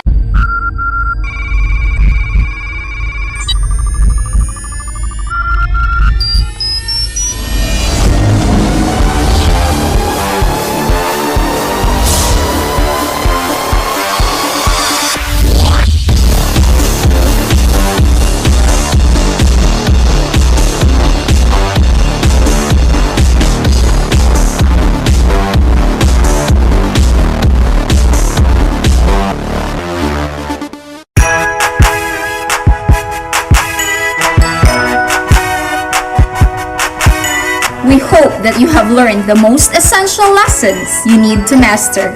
See you on our next episodes. This has been We share. Ang Tangku. It's Tangkuk time. We learn all things, it's very fun. Masaya. Tungkok na. Kung gusto mong maglingaw-lingaw, mga tawag magloling hayaw, mag-joyride na. Uban na ang imong barkada, silingan o pamilya, mag-joyride na. Sinating untang palibot, mga lugar sulod sa tanggob, mag-ubanta. Silang gato makilaw, sa sanabog sa pulaw, laagunta. Labi na yun sa huyuhoy, ugnang dapit daghan og kahoy, talanan.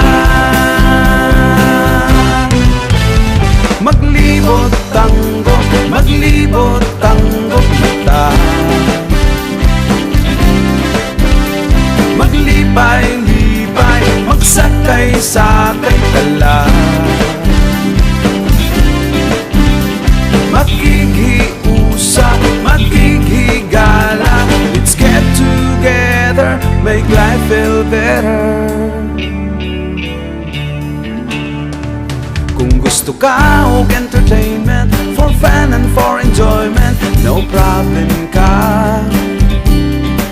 Sinanduloy among pambato, kung usayo smart kaayo, believe jud ka. Panahon sab sa Disyembre, super gid ka aligre, malingaw gid ka. Fireworks display, daghang ganahan, musidlak sa kalangitan, mapawagid ka. Christmas symbols, capital of the Philippines, ninira na ninyo makita friends, diba?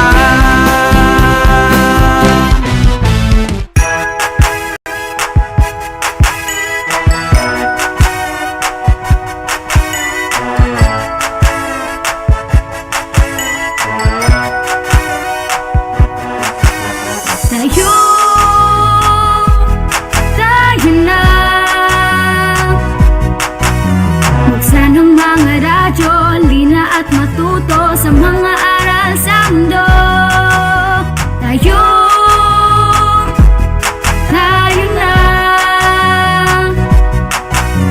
umutok na sa TV, mag-aral ng maigi to get the lessons easily. It's tangkop, tangkop, tangkop time. We learn all things, it's very fine, masaya. Tutok na. It's tangkop, tangkop, tangkop time. We learn all things, it's very fine, masaya. Tutok na.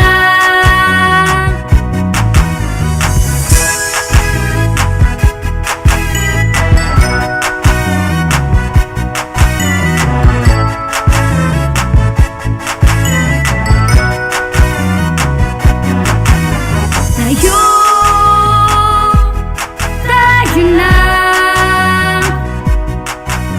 Let's come and learn together, supporting one another. We love, we care, we share. It's tangkop, tangkop, tangkop time. We learn all things, it's very fine, masaya. Tutok na. It's tangkop, tangkop, tangkop time. We learn all things, it's very fine, masaya. Tutok na. It's tangkop, tangkop, tangkop time. We learn all things, it's very fine, masaya. Tutok na. It's tangkop, tangkop, tangkop time. We learn all things, it's very fine, masaya. Tutok na. It's tangkop, tangkop, tangkop time. We learn all things, it's very fine, masaya. Tutok na. Tangkop, tangkop time.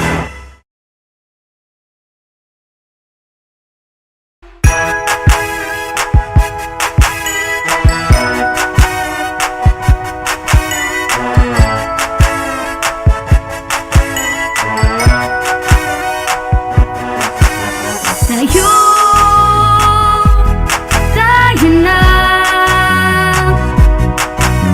Buksan ang mga radyo, lina at matuto sa mga aral sa mundo. Tayo na. Umutok na sa TV, mag-aral ng maigi to get the lessons easily. It's tangkop, tangkop, tangkop time. We learn all things, it's very fine, masaya. Tutok na. It's tangkop, tangkop, tangkop time. We learn all things, it's very fine, masaya. Tutok na.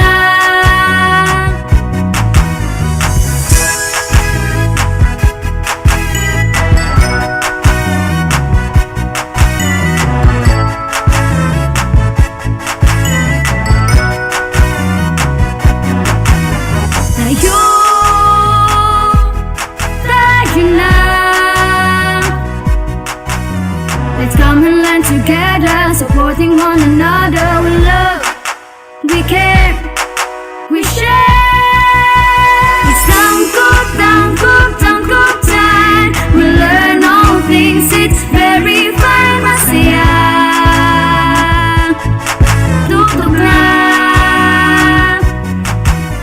It's tangkop, tangkop, tangkop time. We learn all things, it's very fine, masaya. Tutok na. It's tangkop, tangkop, tangkop time. We learn all things, it's very fine, masaya. Tutok na. It's tangkop, tangkop, tangkop time. We learn all things, it's very fine, masaya. Tutok na.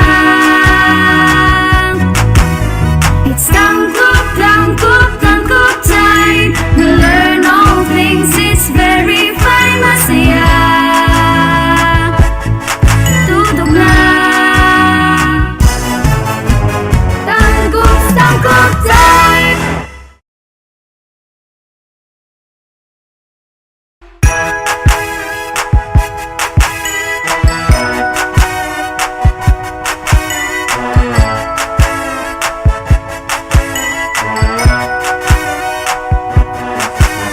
Tayo, tayo na. Buksan ang mga radyo, lina at matuto sa mga aral sa mundo. Tayo, tayo na. Tumutok na sa TV, mag-aral ng maigi to get the lessons easily.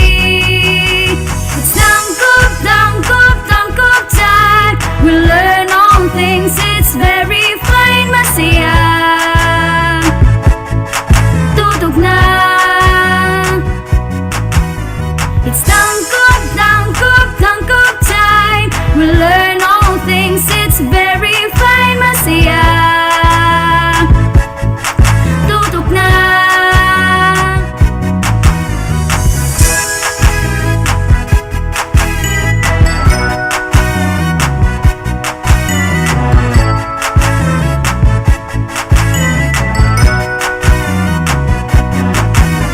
Tayo,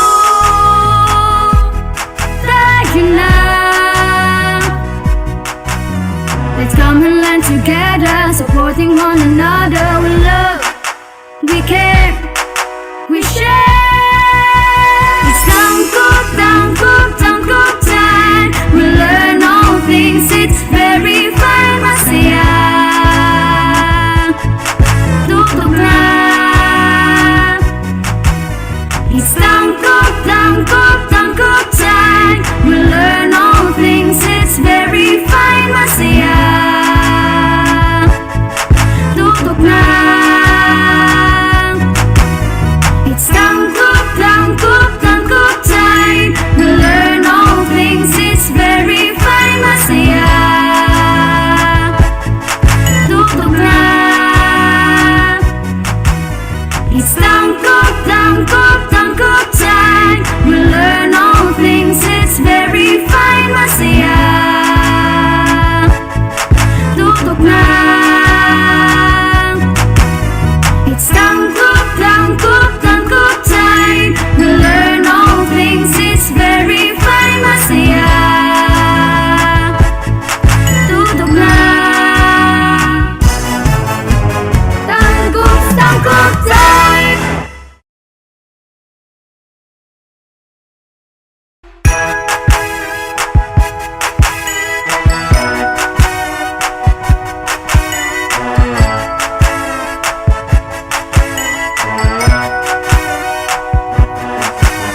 Tayo, tayo na. Buksan ang mga radyo, lina at matuto sa mga aral sa mundo. Tayo, tayo na. Tutok na sa TV, mag-aral ng maigi to get the lessons easily. It's tangkop, tangkop, tangkop time. We learn all things, it's very fine, masaya. Tutok na. It's tangkop, tangkop, tangkop time. We learn all things, it's very fine, masaya. Tutok na.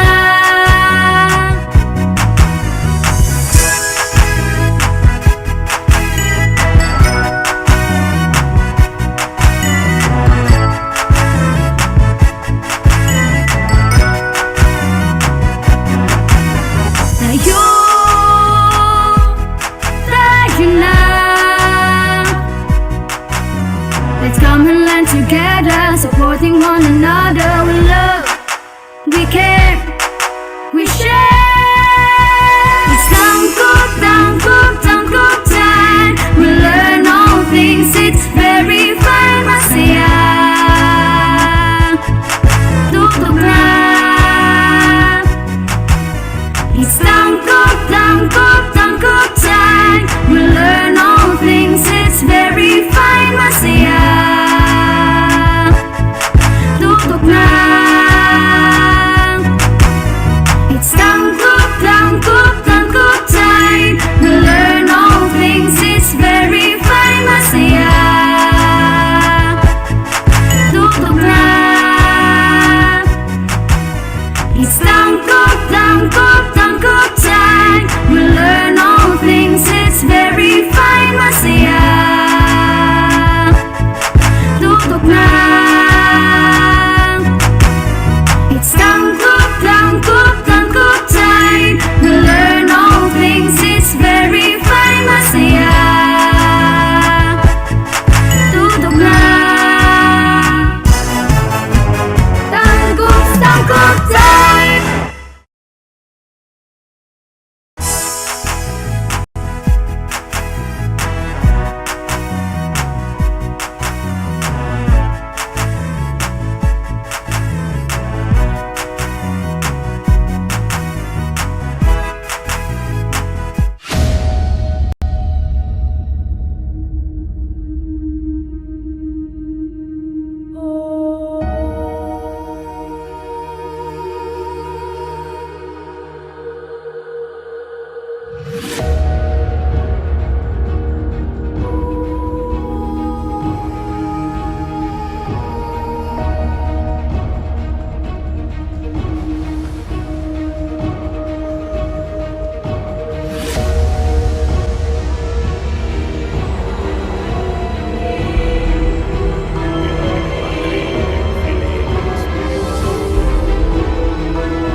The Department of Education, Division of Dangub City, in partnership with the local government unit of Dangub, presents Ang Tangkub, Transforming Advancement in the New Normal, guiding K-12 learners under broadcast media and instructional program crafted in response to the need of making education possible and accessible to students at the comfort of their homes. It covers the most essential competencies, thematically layered in drama plays which were originally written, directed, and performed by teachers to see to it that education is securely provided. This is Ang Tangku.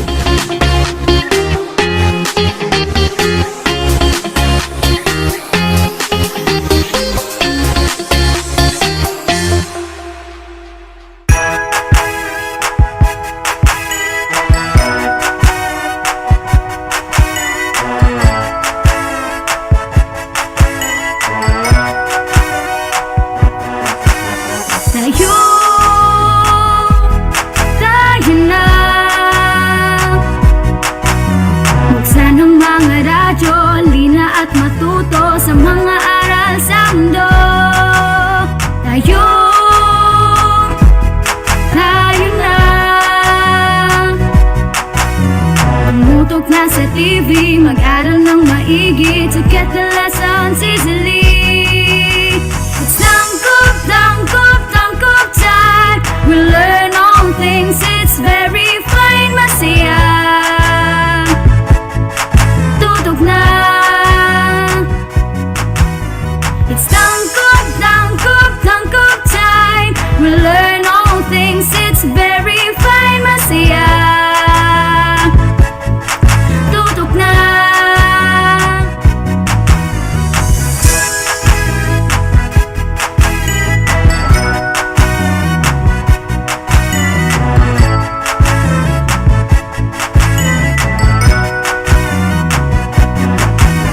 Tayo,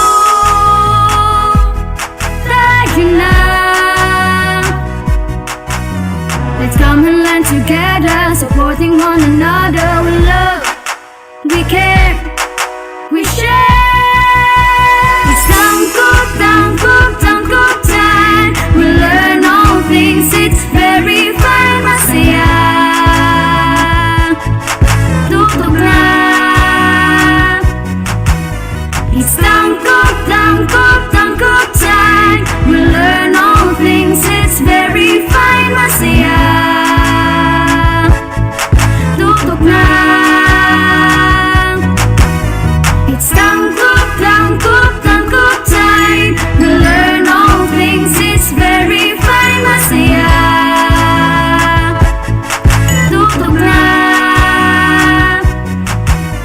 It's tangkop, tangkop, tangkop time. We learn all things, it's very fine, masaya.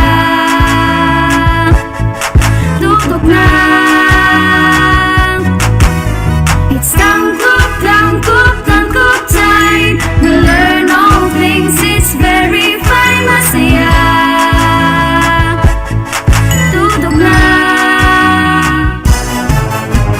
Tangkop, tangkop time.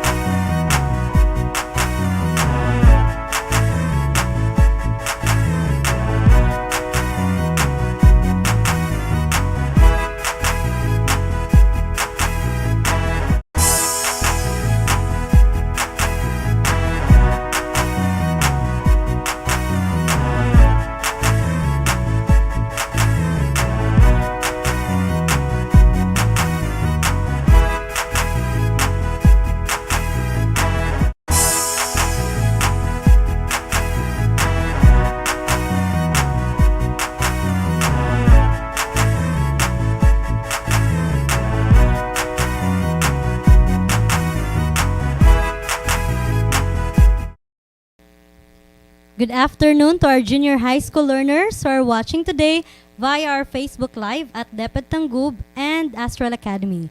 I am Mary Chris Malalis from Bintana Integrated School.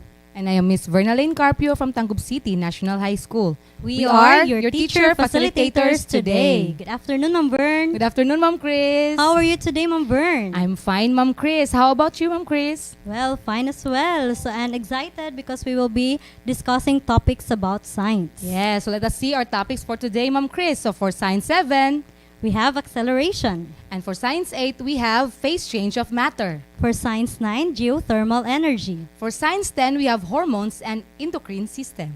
Okay, so without much further ado, let's start with our Science 7. With learning competency, describe the motion of an object in terms of acceleration and create and interpret visual representation of the motion of objects such as tape charts and motion graphs.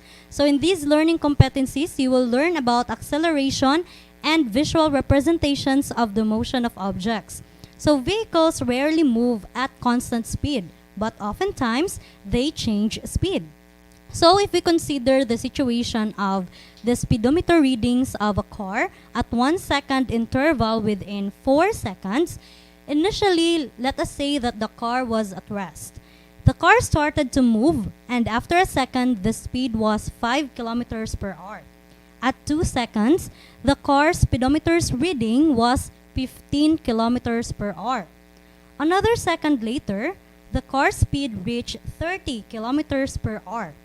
Finally, at 4 seconds, the speed was 50 kilometers per hour. So we can say that the speed of the car is not uniform. So the changing motion of the car can be described in terms of acceleration. So based on the definition found on your screen, acceleration is defined as the rate of change in velocity. So in equation, acceleration is equal to change in velocity over change in time, or it could be expressed by the symbol delta V over delta T.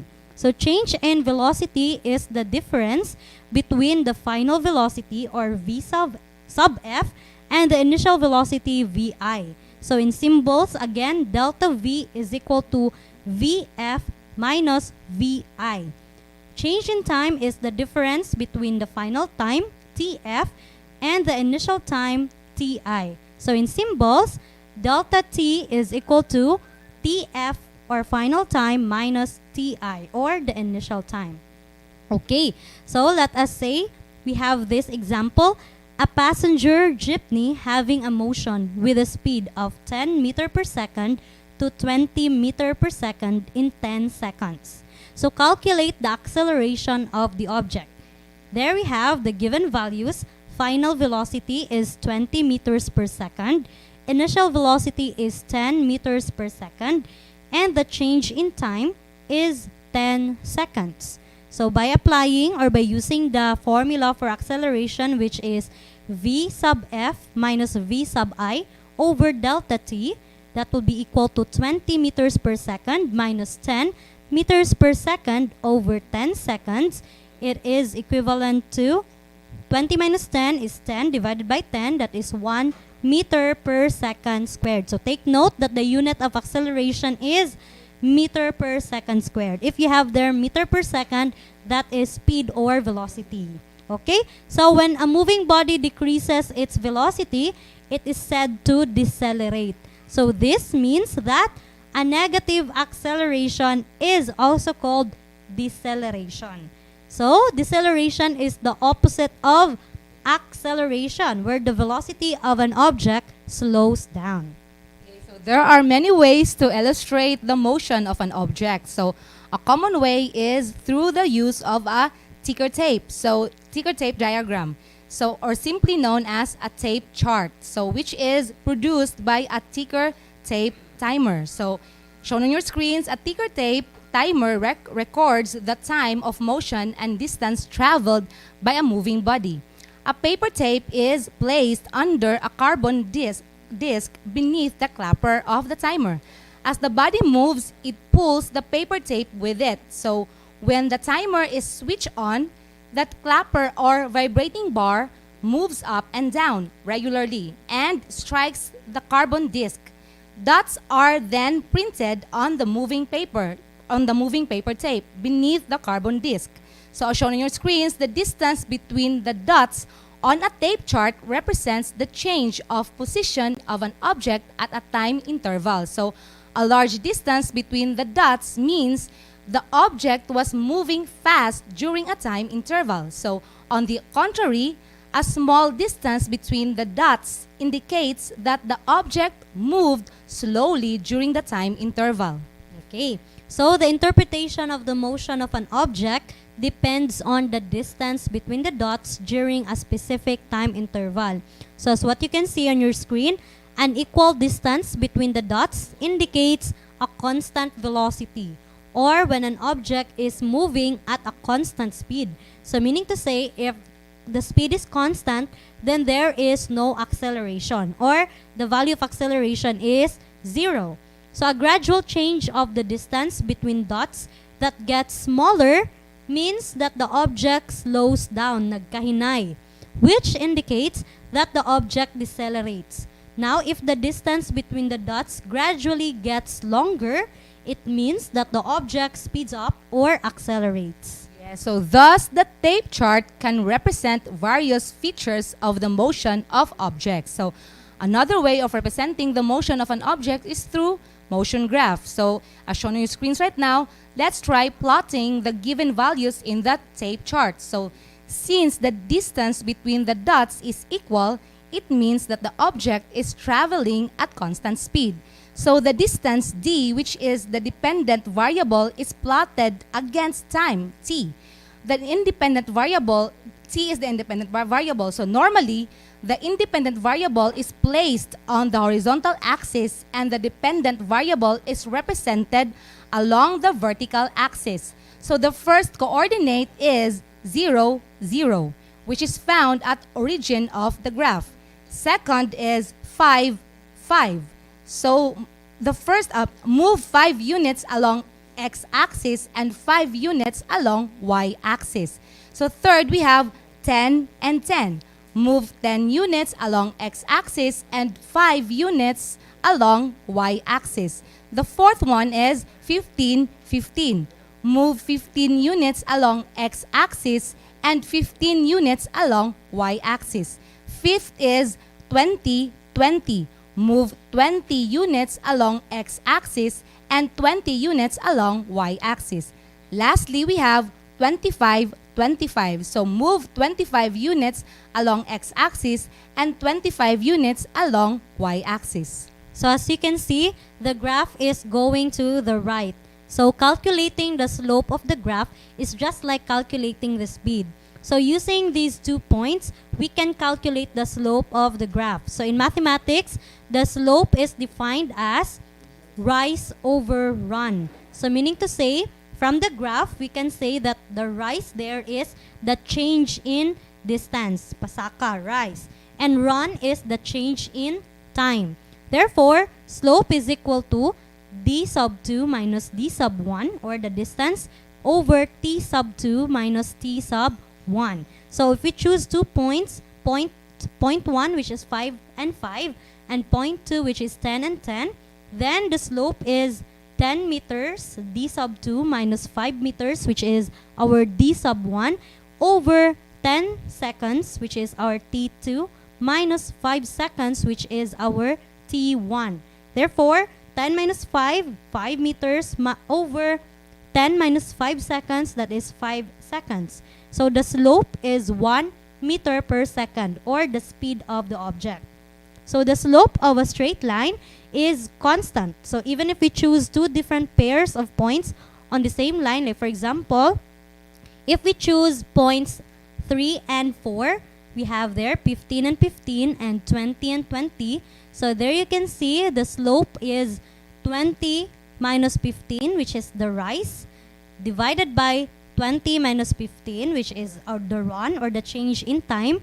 Therefore, we have 5 meters divided by 5 seconds. That is still equal to 1 meter per second. So the slope of the distance time graph represents the speed, and a straight line graph indicates a constant speed. Yes, on the other hand, this figure, as shown on your screens right now, this figure shows that an object has a positive changing velocity. So the resulting graph is a curved line. So curved lines have changing slope, which indicates that the distance traveled increases faster than the time of travel. So thus, the curved line of a changing slope is an indication of changing velocity or accelerated motion. Yes, that's right, Ma'am Verno. So in other words, if straight line, that is a constant velocity. Yes. Therefore, there is no acceleration. Yes. However, if the graph is curved, it indicates that Speeds up. yeah, it Yes. speeds up, or It it accelerates. accelerates. Yes. Okay. So for your activity, yes, for your first activity, answer the given problem showing your complete solutions. And for your second activity, you have to illustrate the graph and draw a thicker line based on the given scenario. And we are More discussions after a short break. This is Astral Academy Cyber School.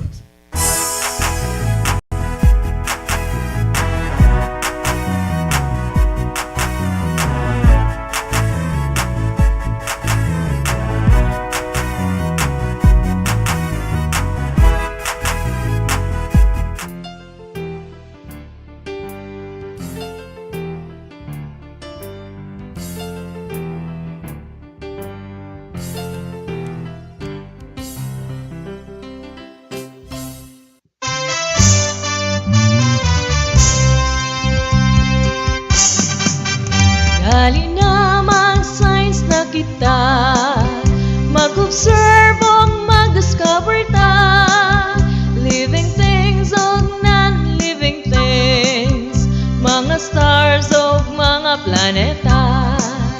Dali na mag-science na kita, mag-observe o mag-discover ta, living things o non-living things, mga stars o mga planeta, mga stars o mga planeta, mga stars o mga planeta.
And we are back still here In Astral Academy Cyber School.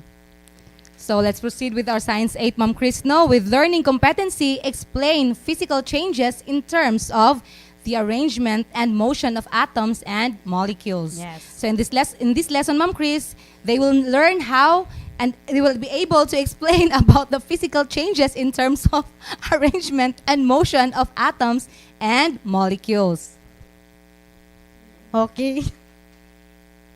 Matter is made up of atoms and molecules. So atoms are basic building blocks of matter. So matter can exist in three phases of matter, Ma'am Chris. So solid, liquid, and gas. There is different arrangement of atoms in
So matter is made up of atoms and molecules. So atoms are the basic building blocks of matter. So matter can exist in three phases. These are solid, liquid, and gas. So there is different arrangement of atom in these phases which enable us to distinguish one kind from another. Yeah, so matter can be classified into pure substance and mixtures. So substance can be an element or a compound. So matter undergo either physical or chemical change. Shown on your screens right now is chopping of wood. So it is an example of physical change, which occurs when a substance or something changes its appearance without changing its composition.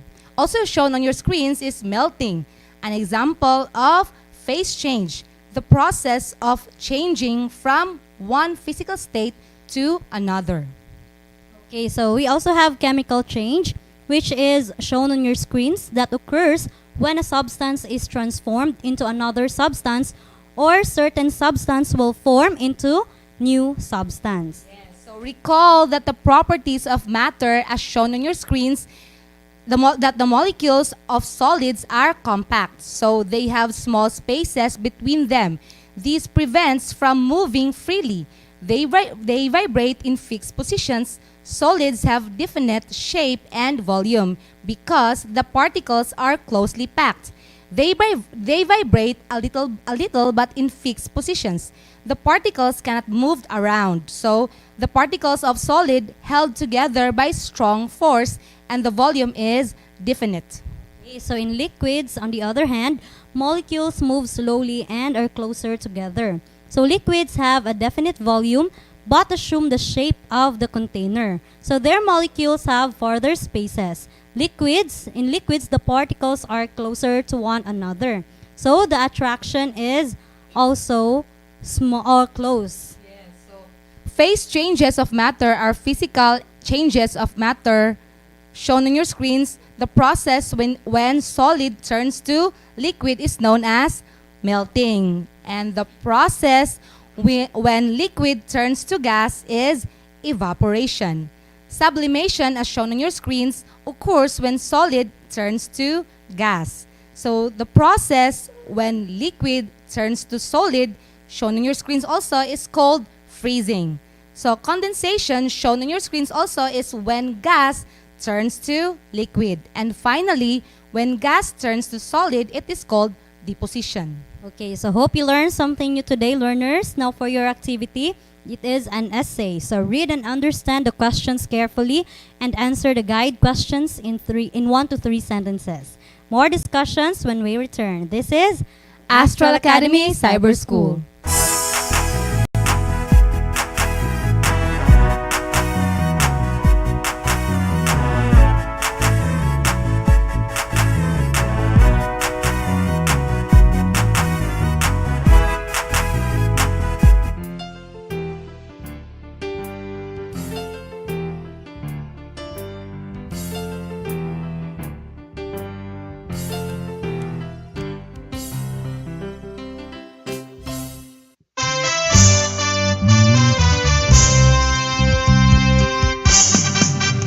Gali na mag-science na kita, mag-observe o mag-discover ta.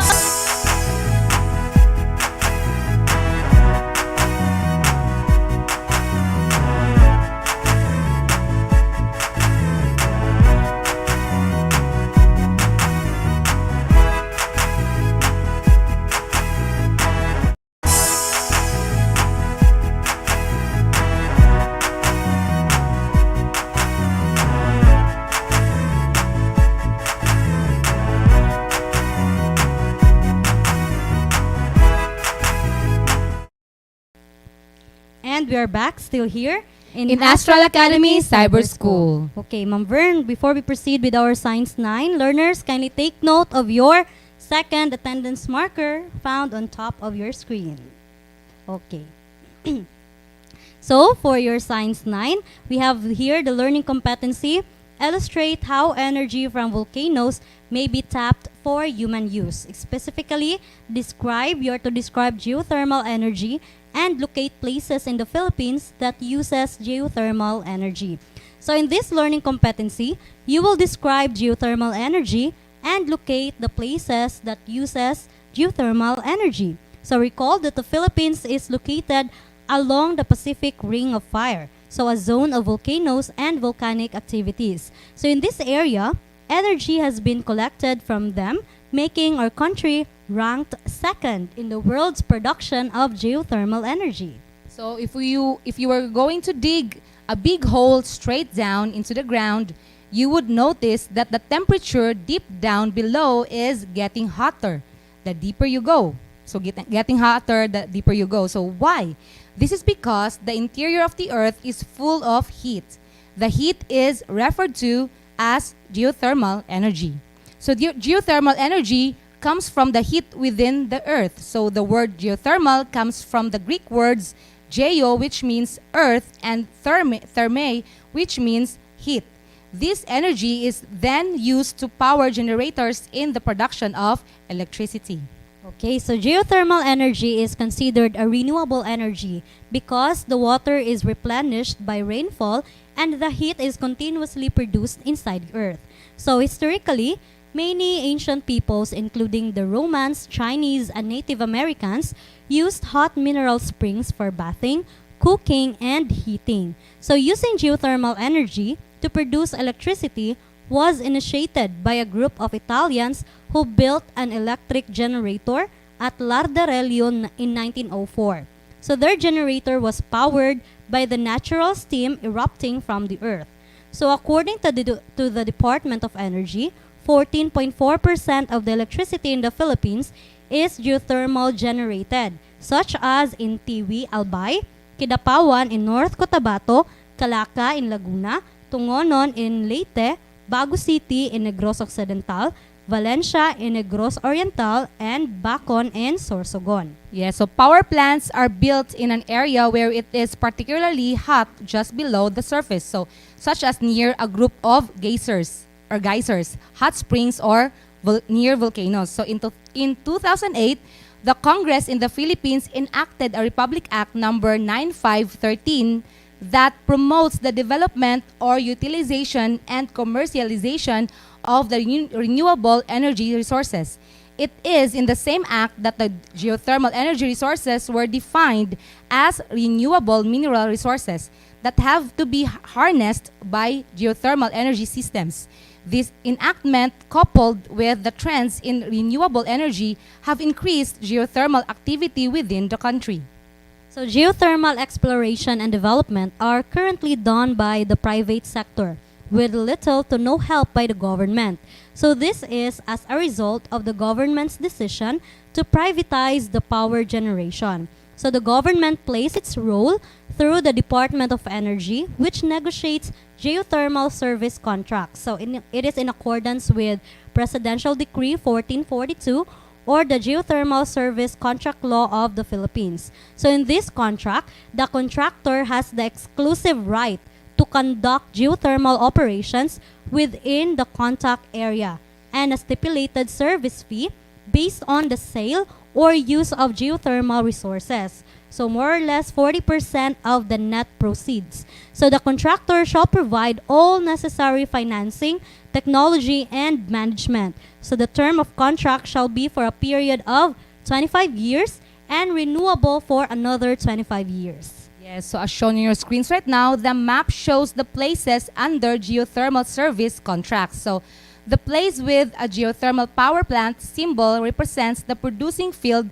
while the red dot is under exploration or development. So some of the geothermal power plants are Mount Makiling in Banahaw, Laguna, Quezon, Tiwi in Albay, Bacon, Manito in Sorsogon or Albay, Northern Negros, Northern Occidental, Tungunan, Leyte, Palintinon, Negros Oriental, and Mount Apo, North Cotabato or Davao.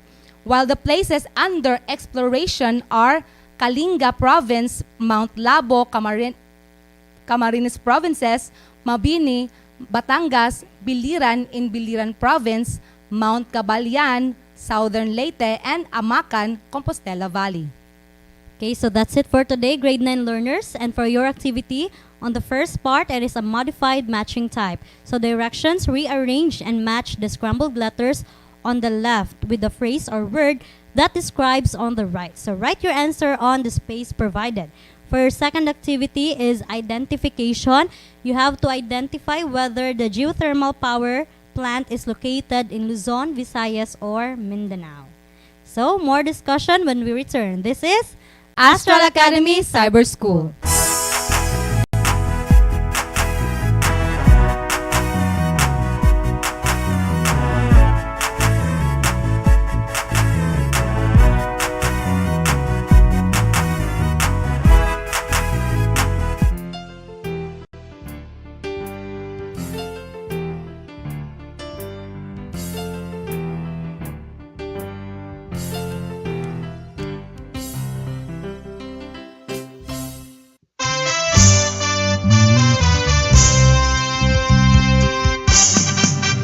Gali namang science na kita, mag-observe o mag-discover ta, living things o non-living things, mga stars o mga planeta. Dali na mag-science na kita, mag-observe o mag-discover ta, living things o non-living things, mga stars o mga planeta, mga stars o mga planeta, mga stars o mga planeta.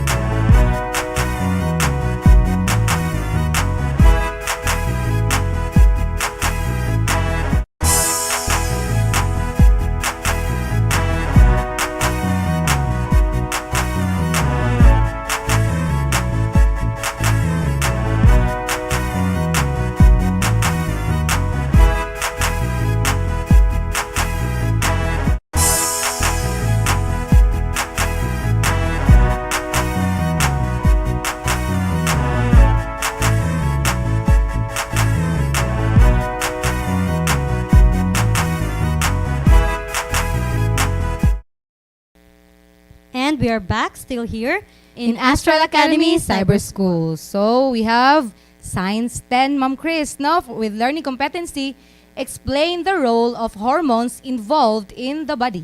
So first, we have to identify the major endocrine glands in the body and their functions, and second, we have to explain the effect of hormonal imbalance. So in the previous lesson, you have learned that the female reproductive system performs female sexual and childbearing functions. It consists of the ovaries, fallopian tubes, the uterus, the vagina, and the external genitalia or the vulva. So these organs perform related functions to produce eggs, to produce hormones, to receive sperm cells that will fertilize the egg, and to provide nourishment for the development of the embryo. So as you go through this lesson, you will be able to understand the role of hormones in the body. So in addition, you should be able to identify the major endocrine glands in the body and their key functions. Yes, so many endocrine glands make up your endocrine system. So one function of this system is to regulate reproduction and other closely associated phenomena. So sa reproduction, Ma'am Chris. So this system, as shown on your screens, also helps you to cope with the changes in the environment. So in addition, the endocrine system is responsible for many reactions such as influencing how your heart beats, how your bones and tissues developed, and even your capacity to have a baby. So it plays an essential role in the occurrence of disorders such as diabetes, thyroid disease, growth disorders, and or sexual dysfunction. Okay, so your endocrine glands, as shown on your screens, also secrete chemicals called hormones, so into the bloodstream, which carries them throughout the body. So when a hormone in a blood, shown on your screens, reaches the target organ, it produces a significant effect. Moreover, the endocrine system sends signals all over the body, much like the nervous system. However, Unlike the instant responses activated by the nervous system, the effects can take a few hours or even weeks. Yes, hormones help regulate body processes such as growth, development, metabolism, and response to stimuli. They are like chemical messengers that transport a signal from one cell to another, since they circulate all throughout the body. They can affect many body parts, even those situated distance away from the cells that secrete them. So some processes in the body are coordinated by hormones, which regulate and balance the working of organs, tissues, and cells. So both men and women produce hormones in the same areas with one exception, the reproductive glands. Of course, lahi biya gyud ang male and female reproductive Yes. glands. So extra male hormones are produced in the testes, while female hormones are produced in the ovaries. So in terms of their body effects, they can also vary.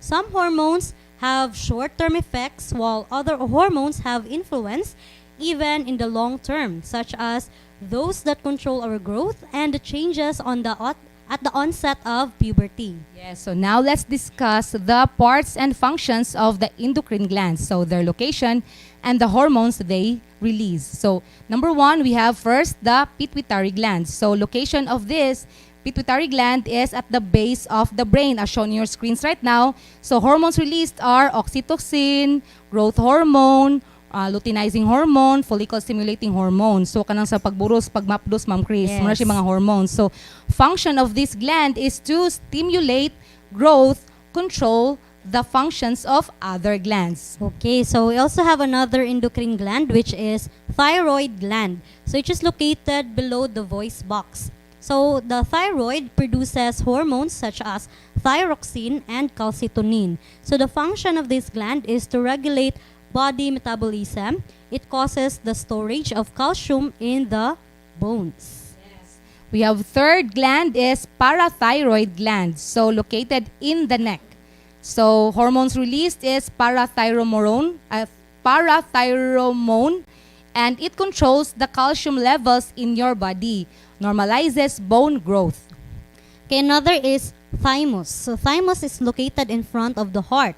So it releases hormones such as thymosin. So it enables the body to produce certain antibodies.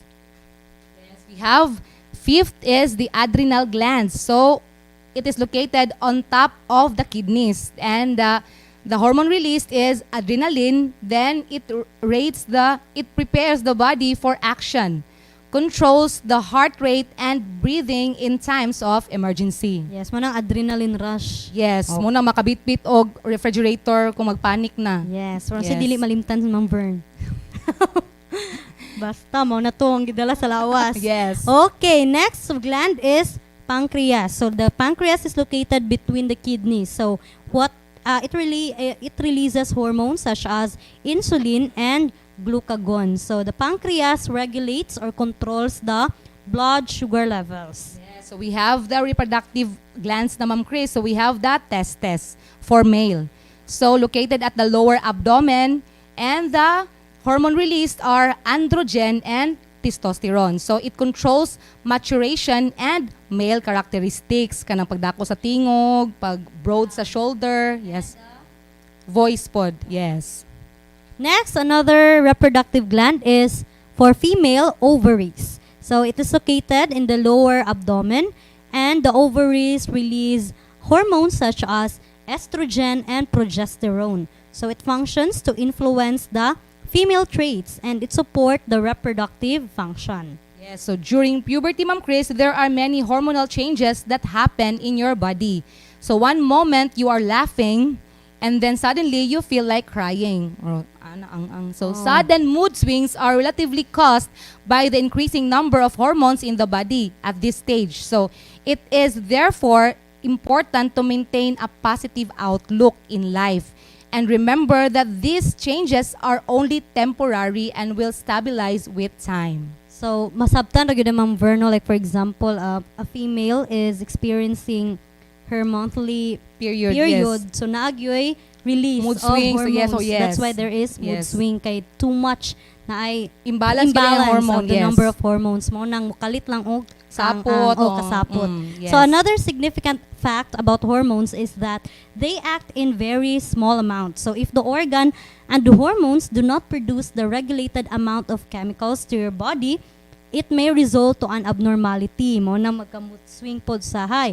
So this condition is called hormonal imbalance. So an increase or decrease in the hormonal amount may have a significant effect to the body. Yeah, so that's it for today, grade 10 learners. For your activity is multiple choice, Ma'am Chris. So choose the best answer among the choices.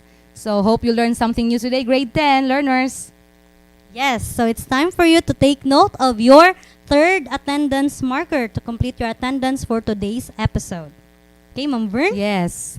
So, without much further ado, no, let's have our pasalamat. Yes. Yes, to our executive producer, Sir Gus Sepe. And to our production team headed by Sir Alden Antonio and Sir Leonayo, and of course our sirs behind the screen, Ma'am Chris, no, and of course our junior high school learners nga naragid nato permi, Ma'am Chris, no, for staying tuned while we are here discussing about lessons on grade 7 to grade 10. So this has been Miss Vernalyn Carpio from Tangub City National High School. And Miss Mary Chris Malalis. This is Astral Academy Cyber School. Bye!